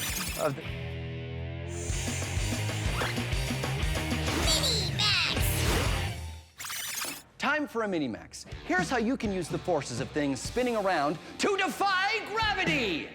Well, sort of. Take a ping pong ball and put it in a plastic container like a cup, or this is the top of a CD spindle. Put it in and start spinning it around. If you do it right, you can get the ball spinning only on the sides of your container and not touching the bottom. That's centripetal force at work.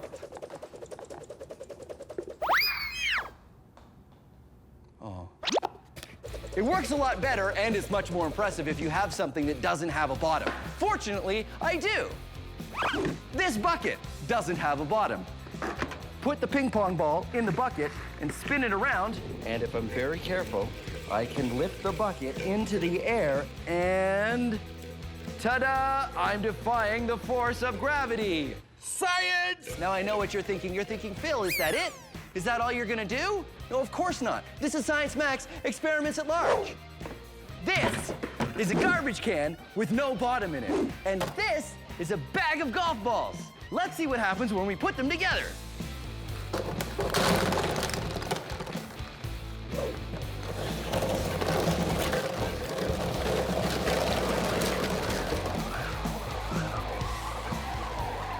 Well, I managed to keep one golf ball in my garbage can. But as you can see, it works really well. And there you go, sort of maxed out. This is a garbage can with the bottom cut out, and this is a soccer ball. I'm gonna see if I can keep the soccer ball inside the garbage can using centripetal force. Okay. It's working!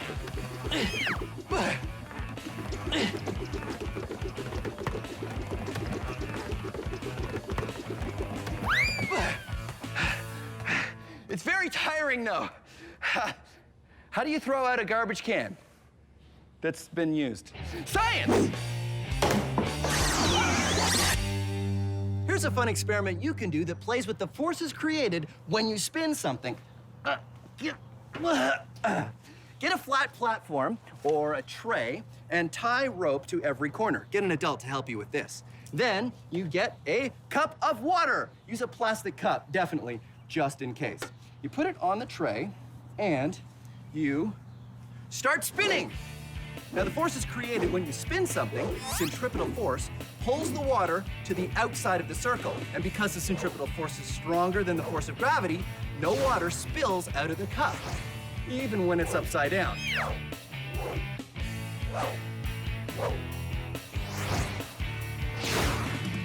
If you slow it down very carefully, you'll see that all the water is still in your cup. Now, I definitely suggest you do this experiment outside, and I definitely suggest you do it with an adult. Because when you get tired, which you will, if you don't stop it carefully, you'll have to explain what you've been doing. Science! Using science to improve my balance has totally worked so far. So now, Sandia, Swapna, and I are trying to figure out how to use the forces created when a wheel spins to help me balance. We need a spinning wheel on one side and one on the other. I've decided to take 2 bikes and remove the handlebars, seats, and front wheels, then cross them over each other and attach them to a backpack. Sandy and Swapna can use the pedals to spin the tires fast, and I will use the gyroscopic force to balance. Or at least, that's the plan. Behold, the gyroscopic stabilization backpack! Stabilization away! I'm excited. Okay, you think it's gonna work? I think so. I'm kind of skeptical. Really? You're skeptical? Why? I don't know. I don't know if you can do it. I don't know if I can do it either, but that's why we do science. Let's see it. Okay, spin me up.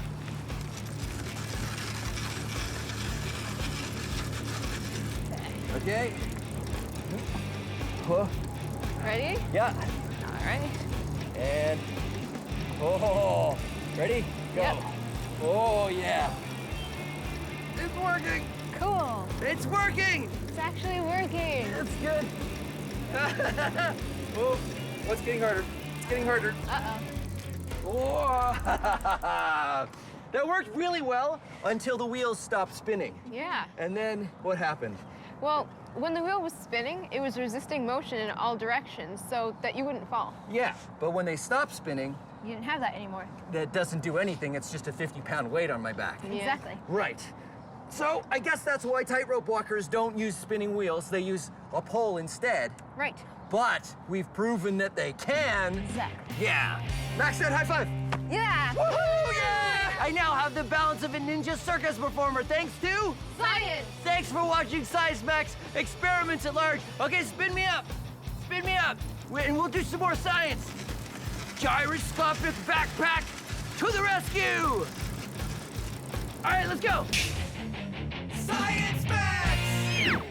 Gravity, gravity, gravity. Gravity makes things fall. But on this episode, I'm doing everything I can to defy gravity. You win this one, Gravity. From a hoop glider to an egg drop to a hover balloon, it's a gravity-defying dance party. All on this episode of Science Max Experiments at Large. Greetings, Science Maximites. Welcome to Science Max Experiments at Large. My name is Phil, and today on Science Max, we're going to be looking at gravity. What goes up must come down. Today, gravity is the force that makes things fall towards the ground. But just because it's a force of nature doesn't mean that we have to listen to it. No! Today on Science Max Experiments at Large, we're going to use everything in the power of science to defy gravity. We are going to be making a hoop glider. Now, hoop gliders may not look like much, but they fly just like paper airplanes. Woohoo! And here's how you can make a hoop glider. Here's how you can make a hoop glider all your own. This is what you need. Index cards, scissors, straw, ruler, pencil, and of course, science tape, which is just like regular tape, except you use this kind of tape for science. So, here's how you do it. Take your index card and cut it into 3 equal lengths. Take 2 strips, and you take your science tape, and you tape those 2 strips, and make a hoop out of it. And with the small strip, you want to make another hoop. Now, what you want to do is take your straw. Now, this straw has a little scoop at the end, and that's not very aerodynamic, so we're going to get rid of that. Ooh, maybe it was kind of aerodynamic. All right, now that we've got the straw, you have to align the hoop and the straw together. So here's what I like to do. Take some science tape and stick it on the straw, and then align it so that it's perfectly straight, and then stick it on. Look straight to me, all right? The small hoop also has to be perfectly aligned with the first hoop. So again, put the tape on the straw first, then align them up, and then start looking down through it, make sure it's aligned. There. Once you have it all taped together, you're done your hoop glider. And it flies just like a paper airplane. Pew! Awesome. So that's what we're gonna do today. We're gonna, oh yeah, I gotta clean that up. We are going to max out the hoop glider. I'm gonna go meet Sonia at the Ontario Science Center, and we are going to max out the hoop glider into a giant version. We'll probably have to change the materials we use because, I don't think we can get a straw that big or cardboard, but still, we can figure it out. All right. Here I go. Aha!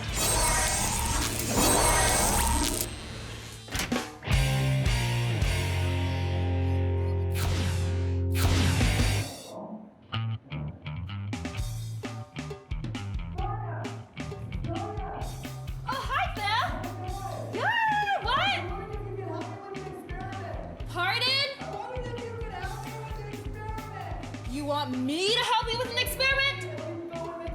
Okay. All right.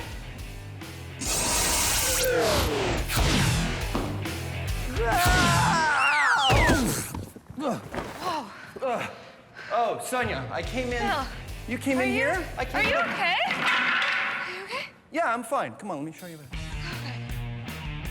This is what I would like to max out. It was in my pocket when I fell, so What is that? it's a hoop glider. It was a hoop glider. So how do we max this out? First, we're gonna need a larger tube. To replace the straw, yeah. Exactly, and we're gonna need 2 hoops. So we need something that's flexible that will convert into a hoop. Okay, that's great. So why don't we get started? Sounds good. All right, high fives.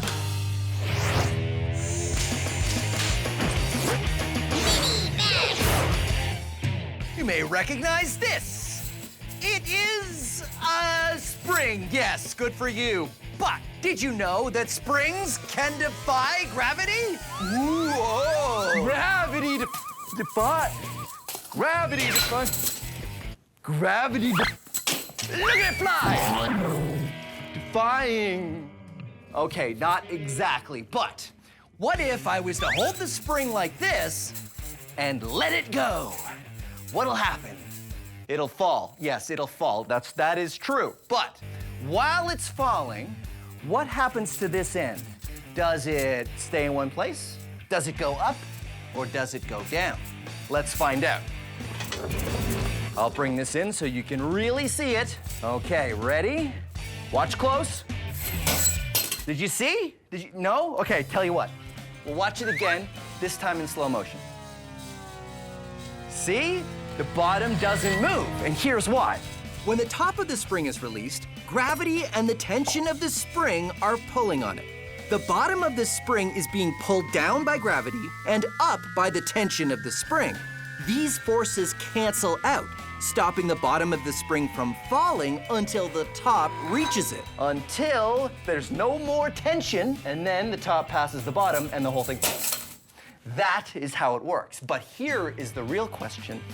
Will it happen differently with a longer spring? Huh? Well, I just happen to have a longer spring!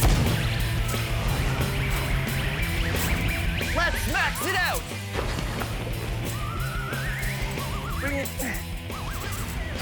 Don't tangle it. So, now that I'm up high on this fire escape, let's test it out.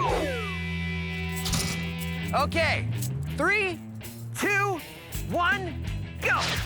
A longer spring still has the same forces working on it.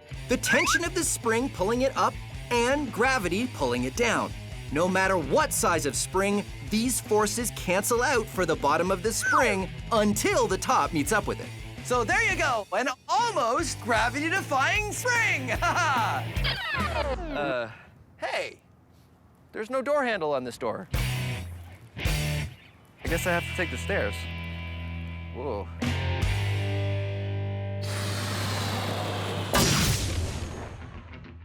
Sonia and I are maxing out the hoop glider out of bigger and better materials. This is the largest tube I have, right?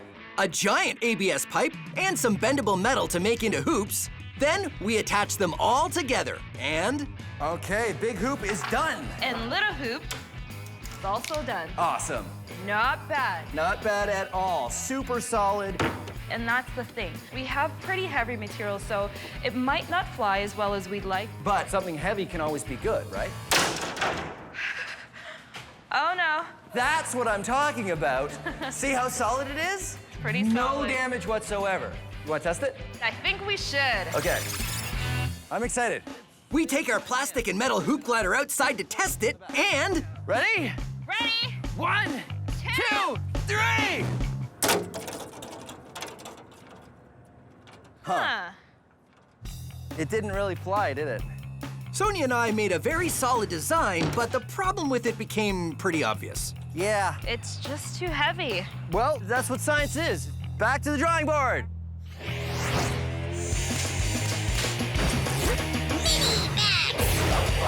Here's something fun you can do if you ever get your hands on a helium balloon. Now, helium balloons float up, not because they defy gravity, but because they're lighter than air. It's because the heavier air around it actually falls past the balloon, and that ends up pushing the balloon up. But what if this helium balloon wasn't lighter than air or heavier than air? It was exactly the same. This is what I like to do. Just take a helium balloon with a long ribbon and a bunch of paper clips, and adding a little bit of weight every time. And what we want to do is make this balloon neutrally buoyant. That means it won't go up or down, but it will be neutral. You want to check it every once in a while. Let's see, 3 paper clips is clearly not enough.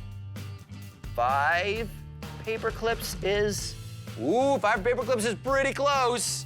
It still might float down, so you want to take off just a little bit of weight, maybe about there. Watch this.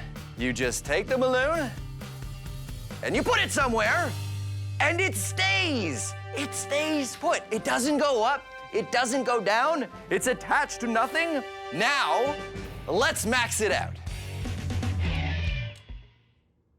I had a big balloon and it was there.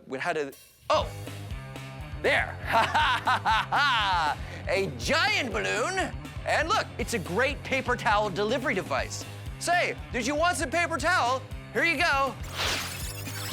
Science. Yeah, don't worry about Ramona. Just put them up high. Put them up, yeah, higher. Good. Hey. Grab it. Grab. gravity makes things fall. But where do they fall? They fall down. Oh. Towards the center of the Earth. Eh? Gravity. It fell, didn't it? So, the Earth causes gravity, right? Well, yes, gravity. Oh, come on. Everything that has mass has gravity. Gravity. But the Earth has so much mass that the gravity produced by everything else is like nothing. I mean, forget about it. But let's say I was in space with this chicken. I would have gravity, and I could exert a gravitational force on this chicken. And if I get my angles right, I might be able to get the chicken to orbit me, like a moon. Behold, my chicken moon, huh? Gravity. But let's get serious. What causes gravity? We don't know. What we don't know is that without gravity, there would be no universe as we know it. No you, no me, no chicken moon. I'd miss my chicken moon. Chicken moon, you what? Gravity. Like it or not, the universe wouldn't exist without it. You like the sign? I'll give you a good deal. Half off.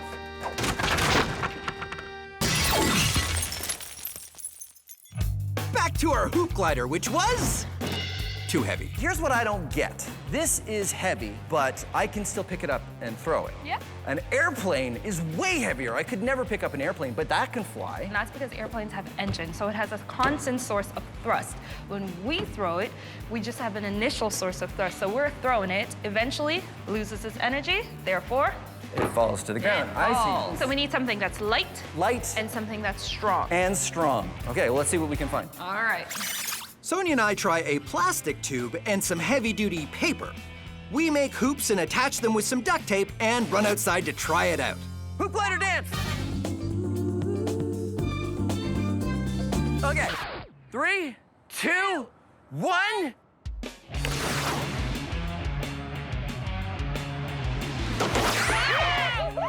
That's pretty good! That was amazing! Let's try that again. Here we go. I throw the hoop glider, and although it doesn't keep flying forever, it goes much further than our first version, and also further than I could have just thrown the pipe by itself. Pretty good! So we've done a good job of making something that flies. Why don't we make a couple different kinds out of different materials, and we'll see if we can get one that flies even better than this. I think that's a good idea. Yeah, okay, let's do it. Sonia and I have created a pretty good maxed out hoop glider, but we wanted to see if different materials would make an even better one. Sonia made a much lighter version. This time I used cardboard. And I made this! Made a slightly heavier one. Let's do it. Okay, 3, 2, 1, go! Not bad. My turn. Here we go. Okay.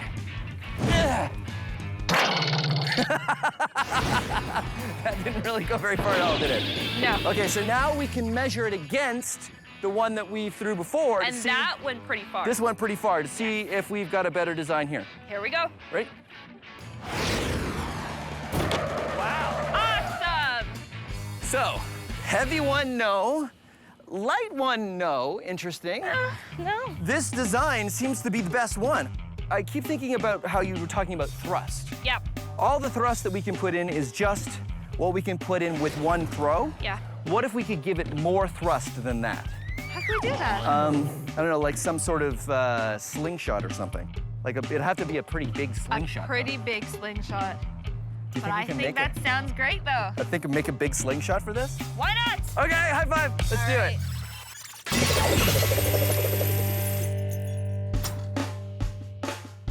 This is an egg. Eggs do not like to be dropped. Oh, fortunately, we can use the power of science to design something that'll keep the egg safe as it falls. Behold, my egg drop contraptions. The thing I really like about this experiment is there's no wrong way to do this. You can come up with any design you want and see if it works. This one here is a bunch of helium balloons. This structure is just to keep the helium balloons on so the egg can touch down very gently. Here it goes.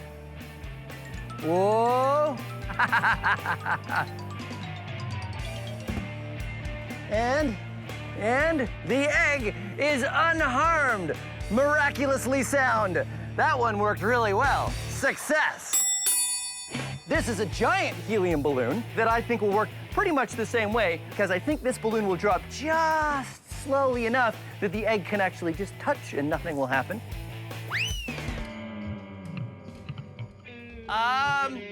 So that didn't work. And then there's this one, which has no slowing at all. It's all designed to just absorb the impact. And the idea is that the cone will crumple and absorb the force when it hits the bottom. Oh, no! Oh, no. I think it would have worked if it hadn't turned in the air, but it did, and, well, I guess the egg is completely broken. So I'd call that one a fail. This one is the parachute. You see the egg has been nestled into this foam container, and this is a parachute that will hopefully slow the egg down. Woo! Uh-oh. Whoa. Over, good. And that one seemed to work well. Yep, the egg is totally fine. The parachute worked. All right, egg drop experiment, totally fun experiment to do, but the question is, how do we max it out? And the answer is pumpkin drop. Same thing, except with a pumpkin instead of an egg. Come on. Okay. All right, pumpkin drop with everything attached all at once. Okay, here we go. Ready? 1, 2, 3. So what we've learned from this is the heavier something is, the more force is acting on it from gravity, which means the harder it is to slow down when it's falling. Okay, fair enough. You win this one, gravity, but I'll beat you next time. I'm gonna get a broom. Being a chef is my absolute passion, and cooking up science recipes is my speciality. I'm Buster Beaker, and this is Cooking with Science. Oh, hello. Welcome to Cooking with Science. I'm Buster Beaker. Delicious.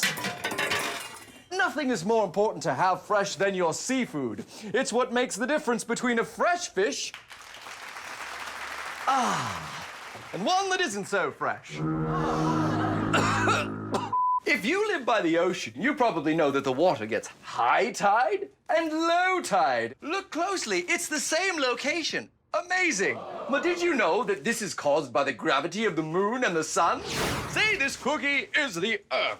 And this little happy fellow is me. Hello.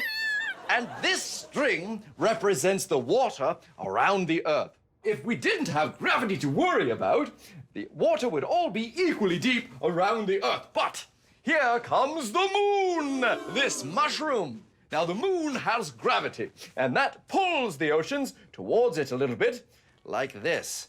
And that creates high tide there, and low tide here, and a little bump of high tide on the other side of the Earth. And as the Earth rotates and I'm on it, I experience low tide and high tide, and low tide and high tide. Very interesting. But there's another factor. The sun, or this lemon. Now, the sun also affects the tides, but not as much as the moon.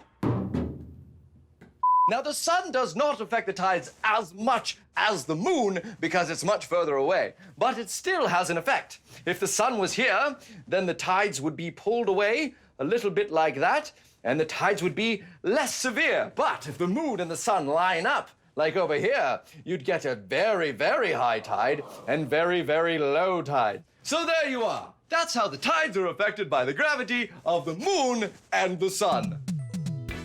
Delicious. I'm Buster Beaker, and thank you for joining me on Cooking with Science.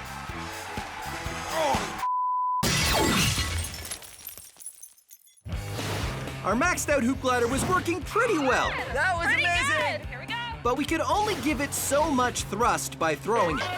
So we came up with the perfect Science Max solution. Our giant slingshot! We pull the bungee cord back and hook it onto our hoop glider. I am ready to fire. Count me down. 3, 2, Launch it!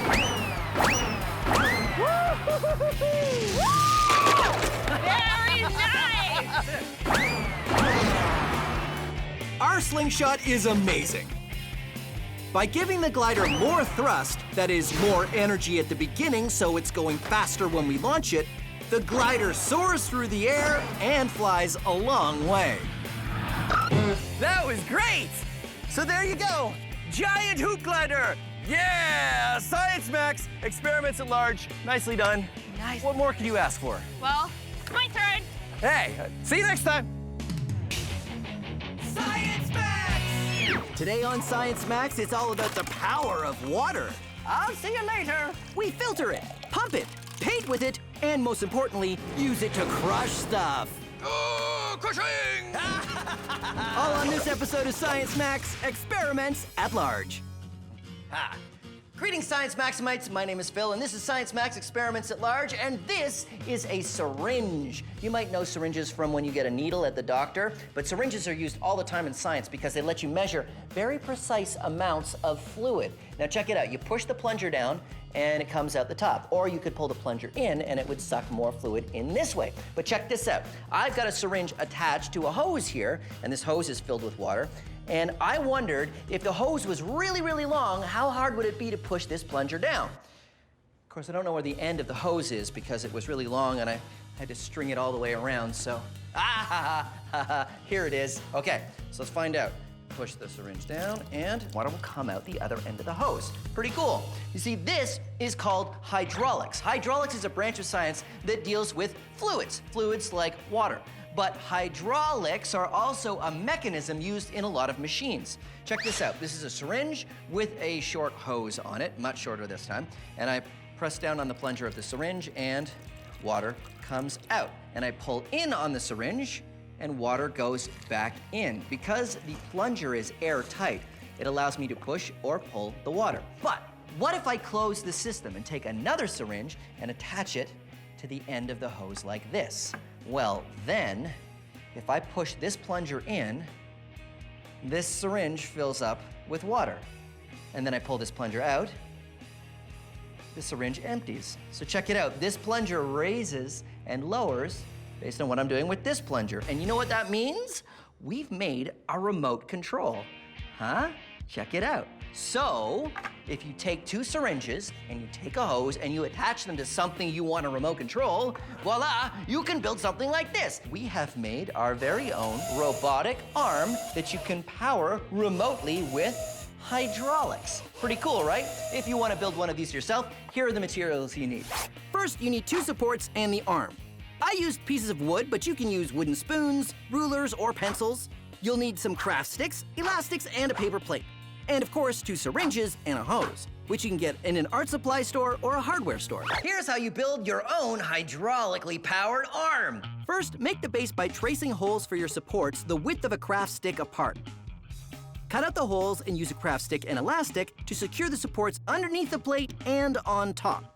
Then add some elastics and a piece of craft stick in the middle so the supports won't scrunch together. Because we are holding this whole thing together with elastics. Then get your syringe in there and keep it propped up with more elastics.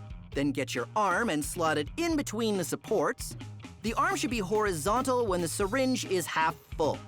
Elastics to attach the arm and the syringe. Then push down on this end of the plunger and, ha-ha, you have a remote-controlled robotic arm. You can also max it out even more by adding more degrees of movement. You can make the arm rotate side to side. You can even add a little claw attachment at the end and power it all using syringes. Haha, science and hydraulics. So let's max it out. I just need an expert to help me. Let's see. And over and that way. Chris from Logix Academy, of course. Logix Academy knows all about building robot stuff. I'm sure Chris can totally help me. Let's go.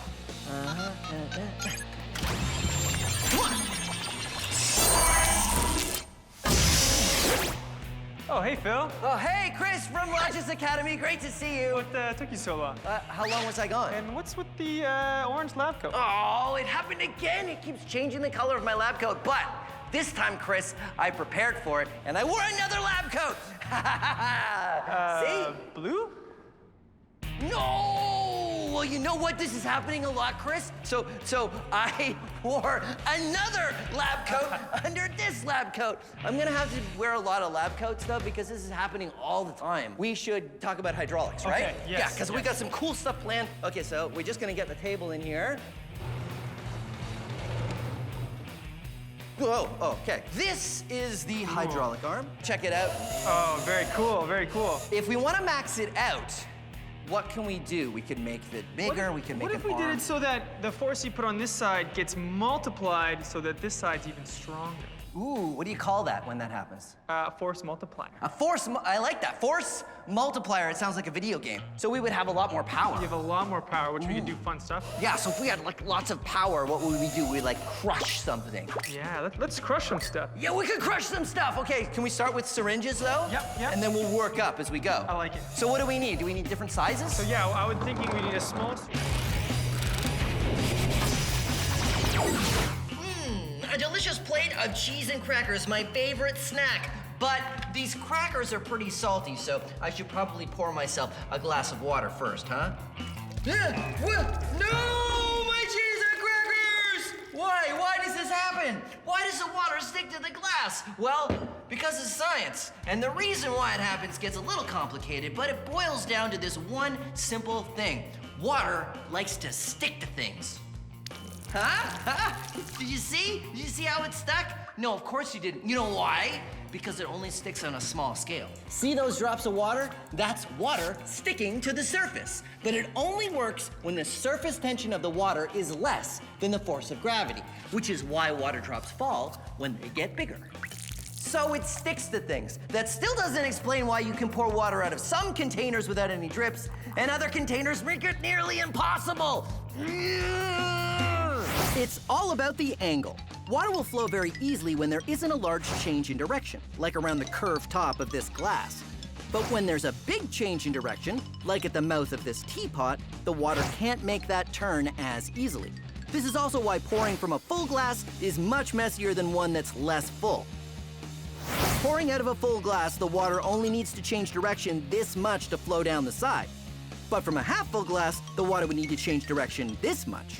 So all this happens because water likes to stick to things. So let's do an experiment and coat this glass with hydrophobic spray. Now, hydrophobic coatings repel water.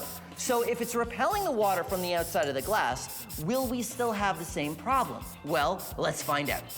Hydrophobic coated glass, non-hydrophobic coated glass, or just regular glass. Water likes to stick to surfaces, but it can't stick to one coated in hydrophobic coating. That's impressive. Should we try something else? Well, that's one way to solve the dribbling glass problem. Except you can't coat your glasses at home with hydrophobic coating because it's not good to eat. The secret is using a container that has a very sharp angle between where you're pouring the water and the underside of the glass, like this jug.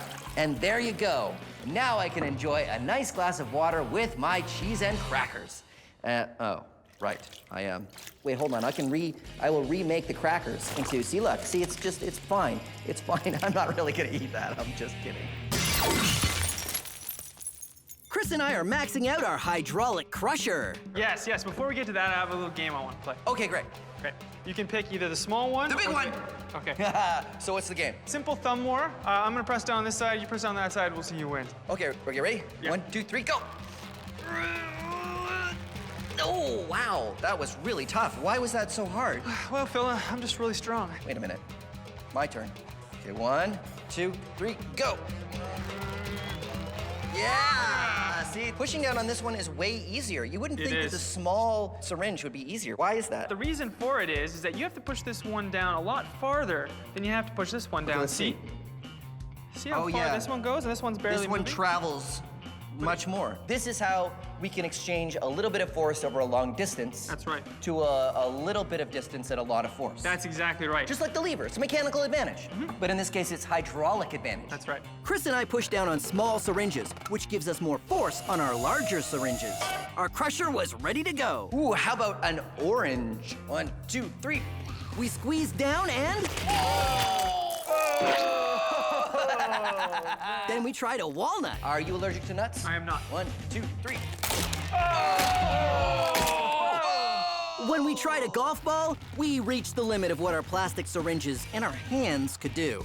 We need to come up with a stronger, more awesome crushing machine using hydraulics. That's right. I have some ideas. Okay, good. We can use metal. We can use metal. And we can go bigger as well. Ew, this water is gross, but I'm gonna drink this water. Why? Well, because of science. No, but I'm not gonna drink the water like this. First, I'm gonna use the power of science to help me clean it. How? By using gravel. Gravel, yes, gravel. So, say I've got some dirty water, and there are particles floating in that water. Large particles, your rocks, your wood. These styrofoam bits will act as the large particles. You pour it into the gravel, and the large particles get filtered out. See? Nothing but clean, clean water. Yeah, I know what you're thinking, Phil, that's not really clean yet. That's because we haven't done step 2, sand. Sand? Yes, sand. Let's say that these plastic beads are small particles. That filters out the tinier stuff. There, huh? Clean, right? No, it's not very clean. So, we filter the water in the next step with charcoal. What? Charcoal? Yes, charcoal. Charcoal works just like gravel and sand, except on a microscopic scale. Say these bits are tiny particles you can't even see. The charcoal catches these like the sand and gravel caught the larger particles. This is called a gravel, sand, and charcoal filter. The gravel catches the big particles, the sand the smaller ones, and the charcoal the microscopic ones. These kinds of filters are used all over the world to clean drinking water. Delicious. Science. Max Historica.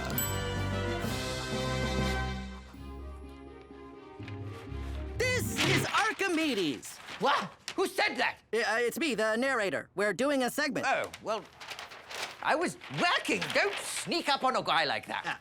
This is Archimedes, an ancient inventor and one of the greatest scientific minds ever. One of his famous inventions was the Archimedes screw. Which was used to make holes in wood. No, that's not what it's for. It's for water. Right. Used to make holes in water. What? No! Look, did you even do your homework? Hold on. It's here somewhere. Look, I'll just show you. You see, in ancient times, we had many uses for something that could lift water up. From a well, or to take lake water from the lake and put it into a farmer's field, and that sort of thing. Okay, I've got it from here. So, Archimedes invented a screw, and he drilled a hole in the side of that container. No. Look, just sit down. I'll explain it, okay? I am sitting. I'm in a voiceover booth. Good for you. Now be quiet. Now look. What you do is you put the screw in the water like this, and then you want to raise the water higher, you see? And so turn it around like so, and the water fills each gap in the screw, and it starts to come up. It gets to the top, and look at this. Look, we've got water coming out the top there. The water is being pumped up. It is the first water pump. I see. Still seems like a lot of work to fill a glass, but it's very cute. No, we made them bigger. We obviously were not going to make them this big. This is not very useful. Right. Archimedes, one of the greatest scientific minds ever. Chris and I are maxing out a hydraulic crushing machine. We tried one out of plastic, but now it's time to make one out of metal. These are called hydraulic cylinders, and they work the same as our syringes. Small ones on this side with a lot of travel, and then a larger one on this side to multiply the force. And some mechanical advantage with a lever to help us push even harder. We tried crushing a watermelon, and it worked great. So what else do you want to crush? We crushed a coconut. It's cracking. Oh, there we go. Oh, it's gonna leak. And then a can of pop. Science Max Cola, now in the new, smaller can. Let's really challenge this press. Perfect. A piece of wood. We tried to crush the wood, but we weren't able to get it to budge. So it's time to max it out even more. I think we're gonna need like a multi-story industrial-sized hydraulic press. You know where we can get one of those? I do. Awesome.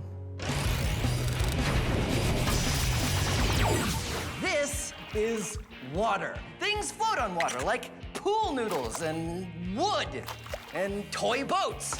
And now we're gonna do an experiment with how paint floats on water. How's this supposed to work again? Oh! I'm supposed to take the paint out of the can first. This is a fun experiment you can do at home. All you need is a container, some water, and paint. But not just any paint, special paint you use for hydro dipping. That's hydro, meaning water, and dipping, meaning dipping. Carefully pour the paint on the water and add a few different colors. Then take a stick to swirl it up into a pattern. Then you get something you want to paint, and you carefully put it in like so. But don't pull it out as soon as you get it in. You have to spread the paint away because it'll stick when you bring it back out. And then when you pull it out, whoa!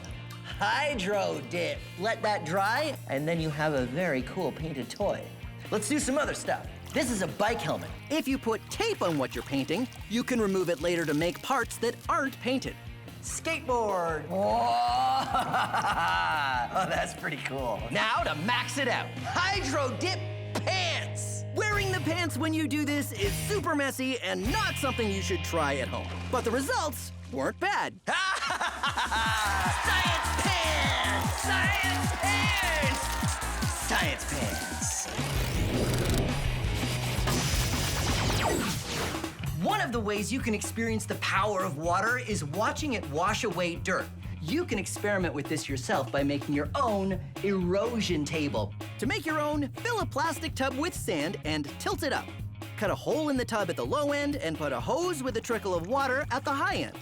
Then to complete your model, fill it with a little happy town. This small model shows how rivers cut their course to the ocean by following the lowest point.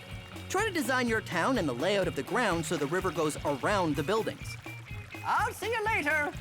I'm gonna take a swim in the river now. There are lots of ways to experiment. Change the amount of water, or the steepness of the angle. Look at the soil, it's all getting eroded over here. Or the way the town is laid out. Every time you do it, the river goes in a different direction. And have fun.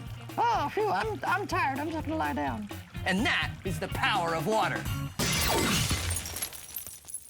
Chris and I are maxing out a hydraulic crushing machine. What about this? Is this what we're gonna use? We went to the Natural Resource Canada's CanMet Materials Laboratory, which is a federal research lab. Oh, this is good. Oh, look at that! Oh, is this what we're using? No. Oh, I can use this. Hold on, let me figure this out. Maybe later. Really? It's just over here. CMAT is the largest research center in Canada dedicated to metals and materials research. This is it. Oh, yeah, right! Hydraulic press. How much force does this apply? This can do 2 million pounds. That's over 900,000 kilograms. Which is about 20 cars. Let's crush some stuff! Oh, crushing! We gotta get the stuff. Okay. We started out with the piece of wood which defeated our last press. And go!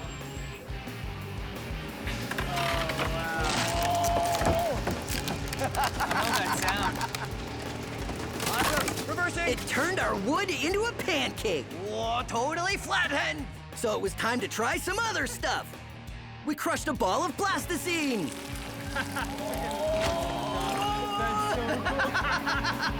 That is neat. You sort of made a rainbow. Yeah. Aluminum foil. Aluminum foil. Yes, it is now a solid plate of aluminum. And a basketball. Basketball! Good thing we got these earplugs in because when it pops, it'll be loud. What? never mind.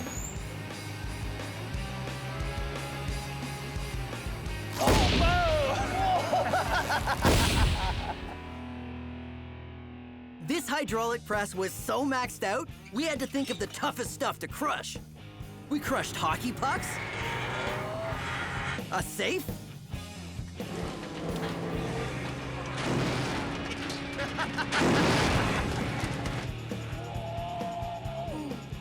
we crushed a hydraulic jack with the hydraulic press. This is a metal vise. Hard, strong. Yeah, it's steel. Heavy steel. Whoa, look at it bend.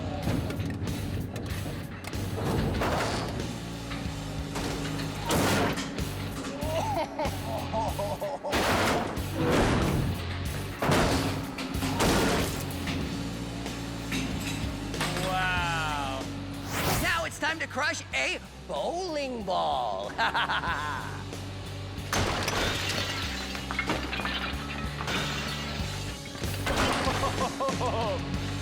It totally exploded.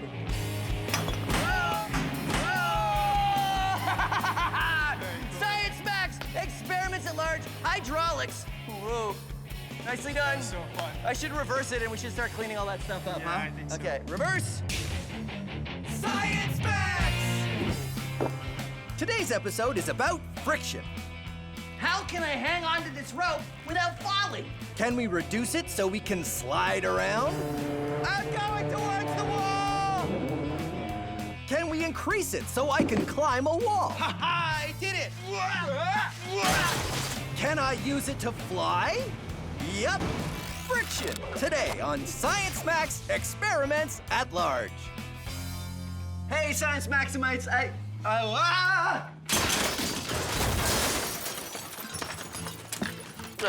slippery. But that's okay, because today we're talking about friction. Friction is a force that is everywhere and happens when any one thing rubs against any other thing. We do lots of things to increase friction, like wear shoes with big treads on them. And we can do things to reduce friction, like the experiment we're doing today. We're gonna build a hover disc, and it's very easy. You take some cardboard and cut it into a circle, just like this. Then put a hole in the middle of the circle. You might want an adult to help you with that. And then take a plastic drink bottle cap, like this. I like to use the ones that you get on sport bottles because they have a little nozzle that pops open or closed. And then you glue it around the circle and you get this. Then you need a balloon. So you blow up your balloon. I know you know that step.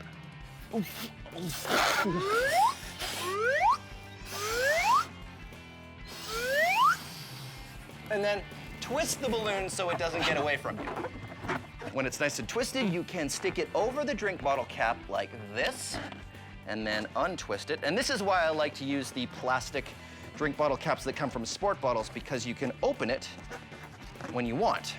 And when you do, your disc rides on a cushion of air, reducing the friction with the table, and it's almost like it's sliding on ice. You can also use CDs if you want to do a different design. Just make sure you're using CDs you never want to listen to again. Now, if any of this is too fast, don't worry. You can always go to the Science Max website, where we have all of the instructions. And now, it's time to max it out. We're going to see if we can make a human-sized, rideable, low-friction hover disc. I'm going to the Ontario Science Centre, where hopefully I have an expert that can help me. Door is stuck. I think there's a little bit too much friction with it. Oh, that's got it. Oh no, this isn't the Science Center. Did I go back in time again? Oh. It is the Science Center. Helena, hi. Hey, Phil. You're here to see the hover disc. Yes, please. All right, come on, right this way. So I made one in the lab that works pretty great. It's on cardboard and it has a balloon. The one you have here works on the same principle? Yeah, it does. But you know what? My friend Russell has some ideas about making something like this, but even bigger. Do you think we can make one big enough to ride? Maybe, yeah. All right, well, let's take a look at the one you have here. Oh, I see. Right, this one works the same as the one I made. It's really hard to move the disc, but if you add some air, it floats like a dream. There we go. Great, so let's ride it. Whoa, Phil, not this one, the one upstairs. You can ride that one. Oh, okay. Yeah. Should we bring this one just in case? No, it's a little heavy. I think we can leave it there. What if we need it for reference? No, I'm sure we'll be okay. It is pretty heavy. Yeah, but... come on. Let's go. Russell's waiting. Are you sure we won't need it? I'm positive. Okay, but if we have to come back, I get to say I told you so. Okay. All right. Hey, Ramona, you change your hair? Yeah, it's nice. It's like doing this now. Because but now it's, yeah, I like it. You should give me the name of your guy, because I wanted to, hey, oh, hey, how are you? You ever think to yourself, no matter what I do, I can't seem to get anywhere. I can't get enough traction? Well, you, my friend, need some more friction. Which one of these two shoes has more friction? Take a closer look. Huh? Right, bam. This one doesn't have a lot of treads. It doesn't have a lot of friction. But this one, it's got metal spikes on the bottom. This is called a cleat, and the spikes are for helping you grip onto the grass when you're playing soccer or golf, increasing its friction. Why do you think skis are smooth on the bottom? Come on, look at that. It's so smooth and glidey. My hand I can barely even touch the surface. It just slides right off. It's sort of glidey and smooth. They're smooth to help you glide across the snow, reducing their friction. Why doesn't this box slide down this ramp? Friction. This roller skate has wheels. Wheels reduce friction. But when I push the roller skate, how come it doesn't just keep rolling forever and ever and ever and ever? And going all the way around the world and writing a memoir. Say it with me. Friction. Louder. Friction. Can't hear you. Friction. A little too loud. Friction. Ease it back. Friction. How can I hang on to this rope without falling? Friction. How can I jump down on the floor without falling over? Friction. And now you know your friction. Your friction. Your friction. Come on. Uh-oh. Oh, Ramona, the friction sign is broken. Reset. Uh-oh. The plan is to take our small hover disc and make one big enough to ride. So I'm off with Helena to another part of the Science Center to meet Russell, who has some ideas on how we can do it. Oh, hey, Russell. Hey, hi, Helena. Hey, Phil. How you doing, Russell? How you doing, Phil? So this is the hover disc. This is our small hover disc, yes. How does it work? Well, obviously you sit on here, right. Air will go into here. It gets vented through all these separate holes here, so we get an airflow over the entire area. Hopefully this will work to pick someone up. All we need is... air. Oh, well, that's easy, because the small one worked like this, so we just put the balloon on, right? I hope you got the Okay, so we put the balloon on the... hold on. Larger balloon! Oh, okay. Sorry. That's okay. Okay. Uh-oh, twist it so it doesn't... He's losing his air! Okay, all right. On you get. You grab Right. one side, I'll grab the other. Okay, here we go. Go. It doesn't feel way too much It doesn't friction feel on like it. it still feels pretty frictiony. I think we might need something more than a balloon. So what do we do? Well, I think we need more consistent air going through here. Okay. So not a balloon. Not a balloon. Something, I don't know, opposite to a vacuum cleaner? Opposite to a vacuum cleaner. That would be Like a leaf blower. Like a leaf blower. A leaf blower. Right? High-fiving. Yeah. Awesome idea. Yeah, leaf so blower it is. why don't we make a couple larger discs, when we'll hook some leaf blowers to them, and we'll see what happens. Definitely give it a go. Okay, great.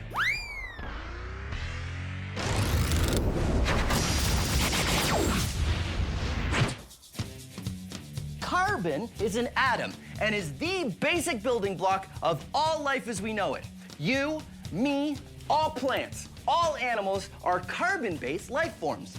Other things are made of carbon too. Diamonds are carbon, coal is carbon, even pencil lead isn't lead, it's graphite, which is carbon. If you were to take all the carbon atoms in your body, you could fill 9,000 pencils.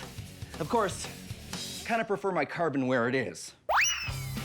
Our low-friction hover disc still had way too much friction. One of the problems that Russell mentioned is that the balloon just wasn't giving enough air. But then, Helena had the idea of using a leaf blower instead. The plan now is to make a leaf blower-powered disc by starting with a big circle of wood, cutting a hole in the wood where the air will come through, and then covering the bottom with a tarp that has many holes cut out of it for the air to escape. Because leaf blowers are made to push lots of air, hopefully there'll be enough for me to ride it. Well, this is the business. Look at this. That's amazing. It's good, right? Oh, yeah, I love the tube. You know, high volume of air through that. Yeah. So, yeah, I think it's a dryer vent I just found it in the lab. And then this, of course, is leaf blower. So I get on here, and then Helena, if you want to turn it on. Yeah. So once we fire it up, the air coming out from the bottom of the disc raises me up, and I float on a cushion of air. I can't control it! Because the friction between the disc and the floor is so low, I end up floating wherever Helena and Russell push me.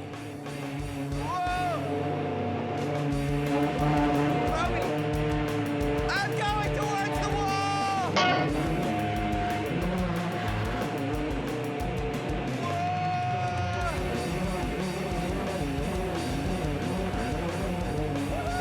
It's like human air hockey! Okay. It's a bit unstable. Do you want to turn it off? Wow, that worked amazing. Not too much control, though. I have no control whatsoever. Yeah, no. But this is great. So so we have the no friction down pat. I feel we need some way to actually move. Well, something to push you along. I was thinking as you were going, like, you need like a broom or something. A broom? Okay, yeah. What if we do like something low friction, like a broom, and something high friction, like that we could really sort of stick on the ground? Yeah. Yeah, and then we could build two of them, and we would have two discs and two ways of moving them. Are we gonna race? And we can race! Yeah! Okay, Yeah. race. That's what we're gonna do.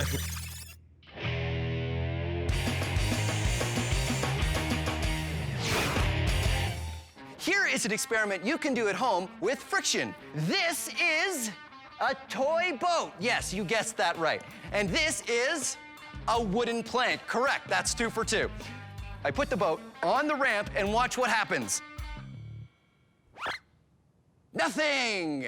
The reason why is because the friction between the boat and the ramp is enough to counteract the force of gravity trying to pull it down. But watch what happens if I raise the ramp to the right height, the boat slides down because the friction isn't enough and gravity pulls it down. But when we change surfaces to this carpet, let's see what happens. Same angle, I can raise it higher, higher, higher, because there's more friction between the carpet and the boat than there was between the wood and the boat. Now, if you're thinking that we're just gonna do it with a small ramp, you're wrong. Because of course we're gonna max it out. Hey, Helena, Hey. This is amazing. Thanks, I made it myself. Wow, Ready to climb it? absolutely. Here we go. Way to go. Huh? No problem. So that was very easy. Well, that's probably because the friction from your shoes is high enough so you don't slip. Right, and the friction from my clothes is much lower, which is why I could slide down. Right. So how do we make it more difficult? We'd probably have to make it higher. All right, let's make it higher. With the ramp at a steeper angle, I'll need more friction to climb up. All right, Ready? I'm totally ready. Here I go. Whoa! You try. Okay, hold my drink. Here we go. Oof. Oh, so clearly we are not getting enough friction between our shoes and the ramp at this angle. We should add some carpet, because carpet would add some more friction between our shoes and the ramp. All right, let's add carpet. Sorry, here's your drill. Thanks. All right, carpet. Yeah? Same angle. Yes. And why have we done this? More friction. More friction. Let's give it a try. Hey, way to go. Totally able to climb the ramp. So, what do we do now to make it harder? Make it higher. Make it higher. Wow, it's really steep. I don't think you're gonna make it. Sure, if I take a really good run at it, I think I can do it. I don't think so. Well, there's one way to find out. No. No. Okay, so I can't do it. Is that it? Well, how about Velcro? Wow. Right? It'll give you more friction, so you can try climbing with this. We'll give you Velcro knee pads, Velcro shoes. Velcro. Velcro handholds, Velcro knee pad, Velcro on my shoes, helmet for safety, Velcro fill, Velcro dance. Okay, you ready? Ready. All right, here we go. Ha-ha, I did it! Creating friction between me and this ramp means I can stay up here for as long as I...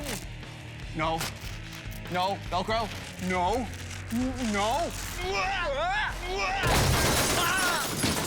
Phil, you okay? Velcro! Friction! Your turn. No. Our hover disc worked well. So well that we decided to build another. If we have 2 hover discs, then we can race them using different kinds of friction to push them along. Something that has low friction, like a dust mop, and something that has higher friction, like a pole with rubber balls at the end. Rubber has great friction.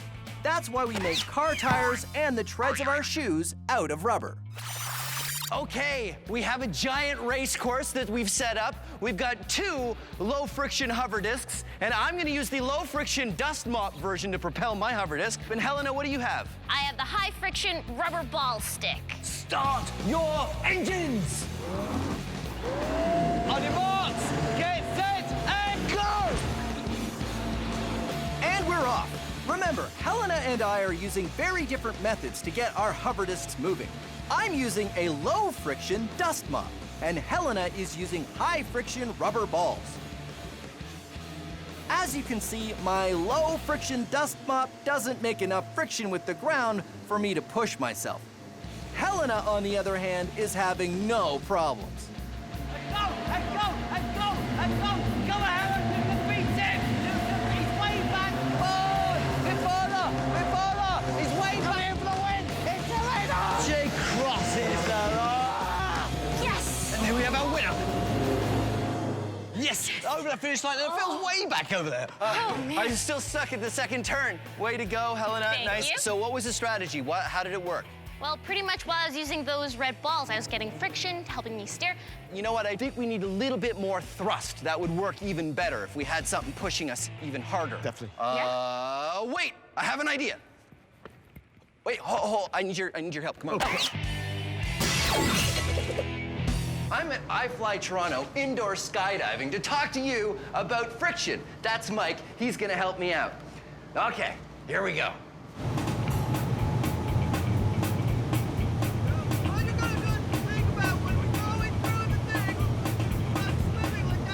Unfortunately, we can't hear what Phil is saying because there's too much wind. It looks like he's trying to tell us something about the friction. Yes, he's saying the friction from the air rushing up in the chamber is enough to counteract the force of gravity, which is why he's able to float or swim or whatever he's doing. Now it looks like he might be saying even something like air can have a lot of friction if it's going fast enough. And the air in this chamber is going fast, which is why we can't hear a word he's saying. Oh, well, he seems to be having fun.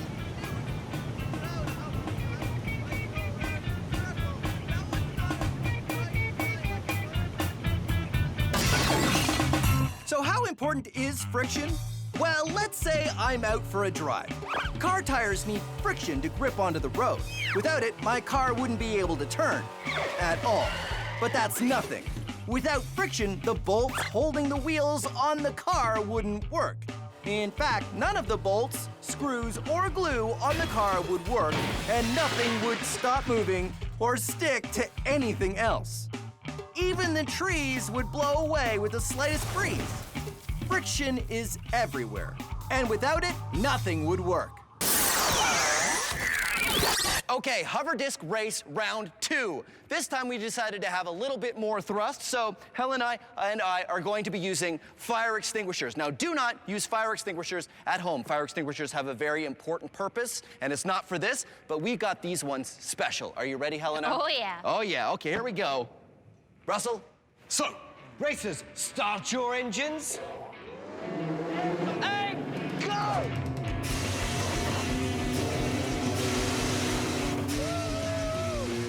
Using fire extinguishers gives us a lot of thrust. But because the discs we're riding on don't have any friction, wherever we point ourselves, we just keep going in that direction, which makes steering very difficult. Cars grip onto the road and can go around corners thanks to the friction of their wheels. When you have no friction, it's kind of like moving on an ice rink. Oh no! I'm out!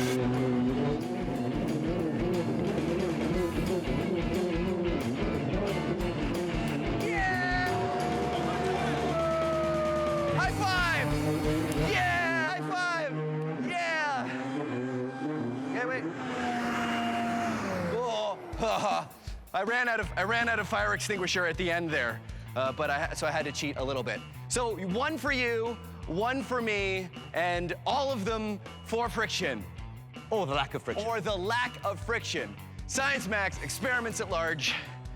What do we do next? Larger fire extinguishers? I think so. Okay. See you next time. I know where we can get some, actually. We can go, if we go to the fire extinguisher store where we got these fire extinguishers, I think we can get like a...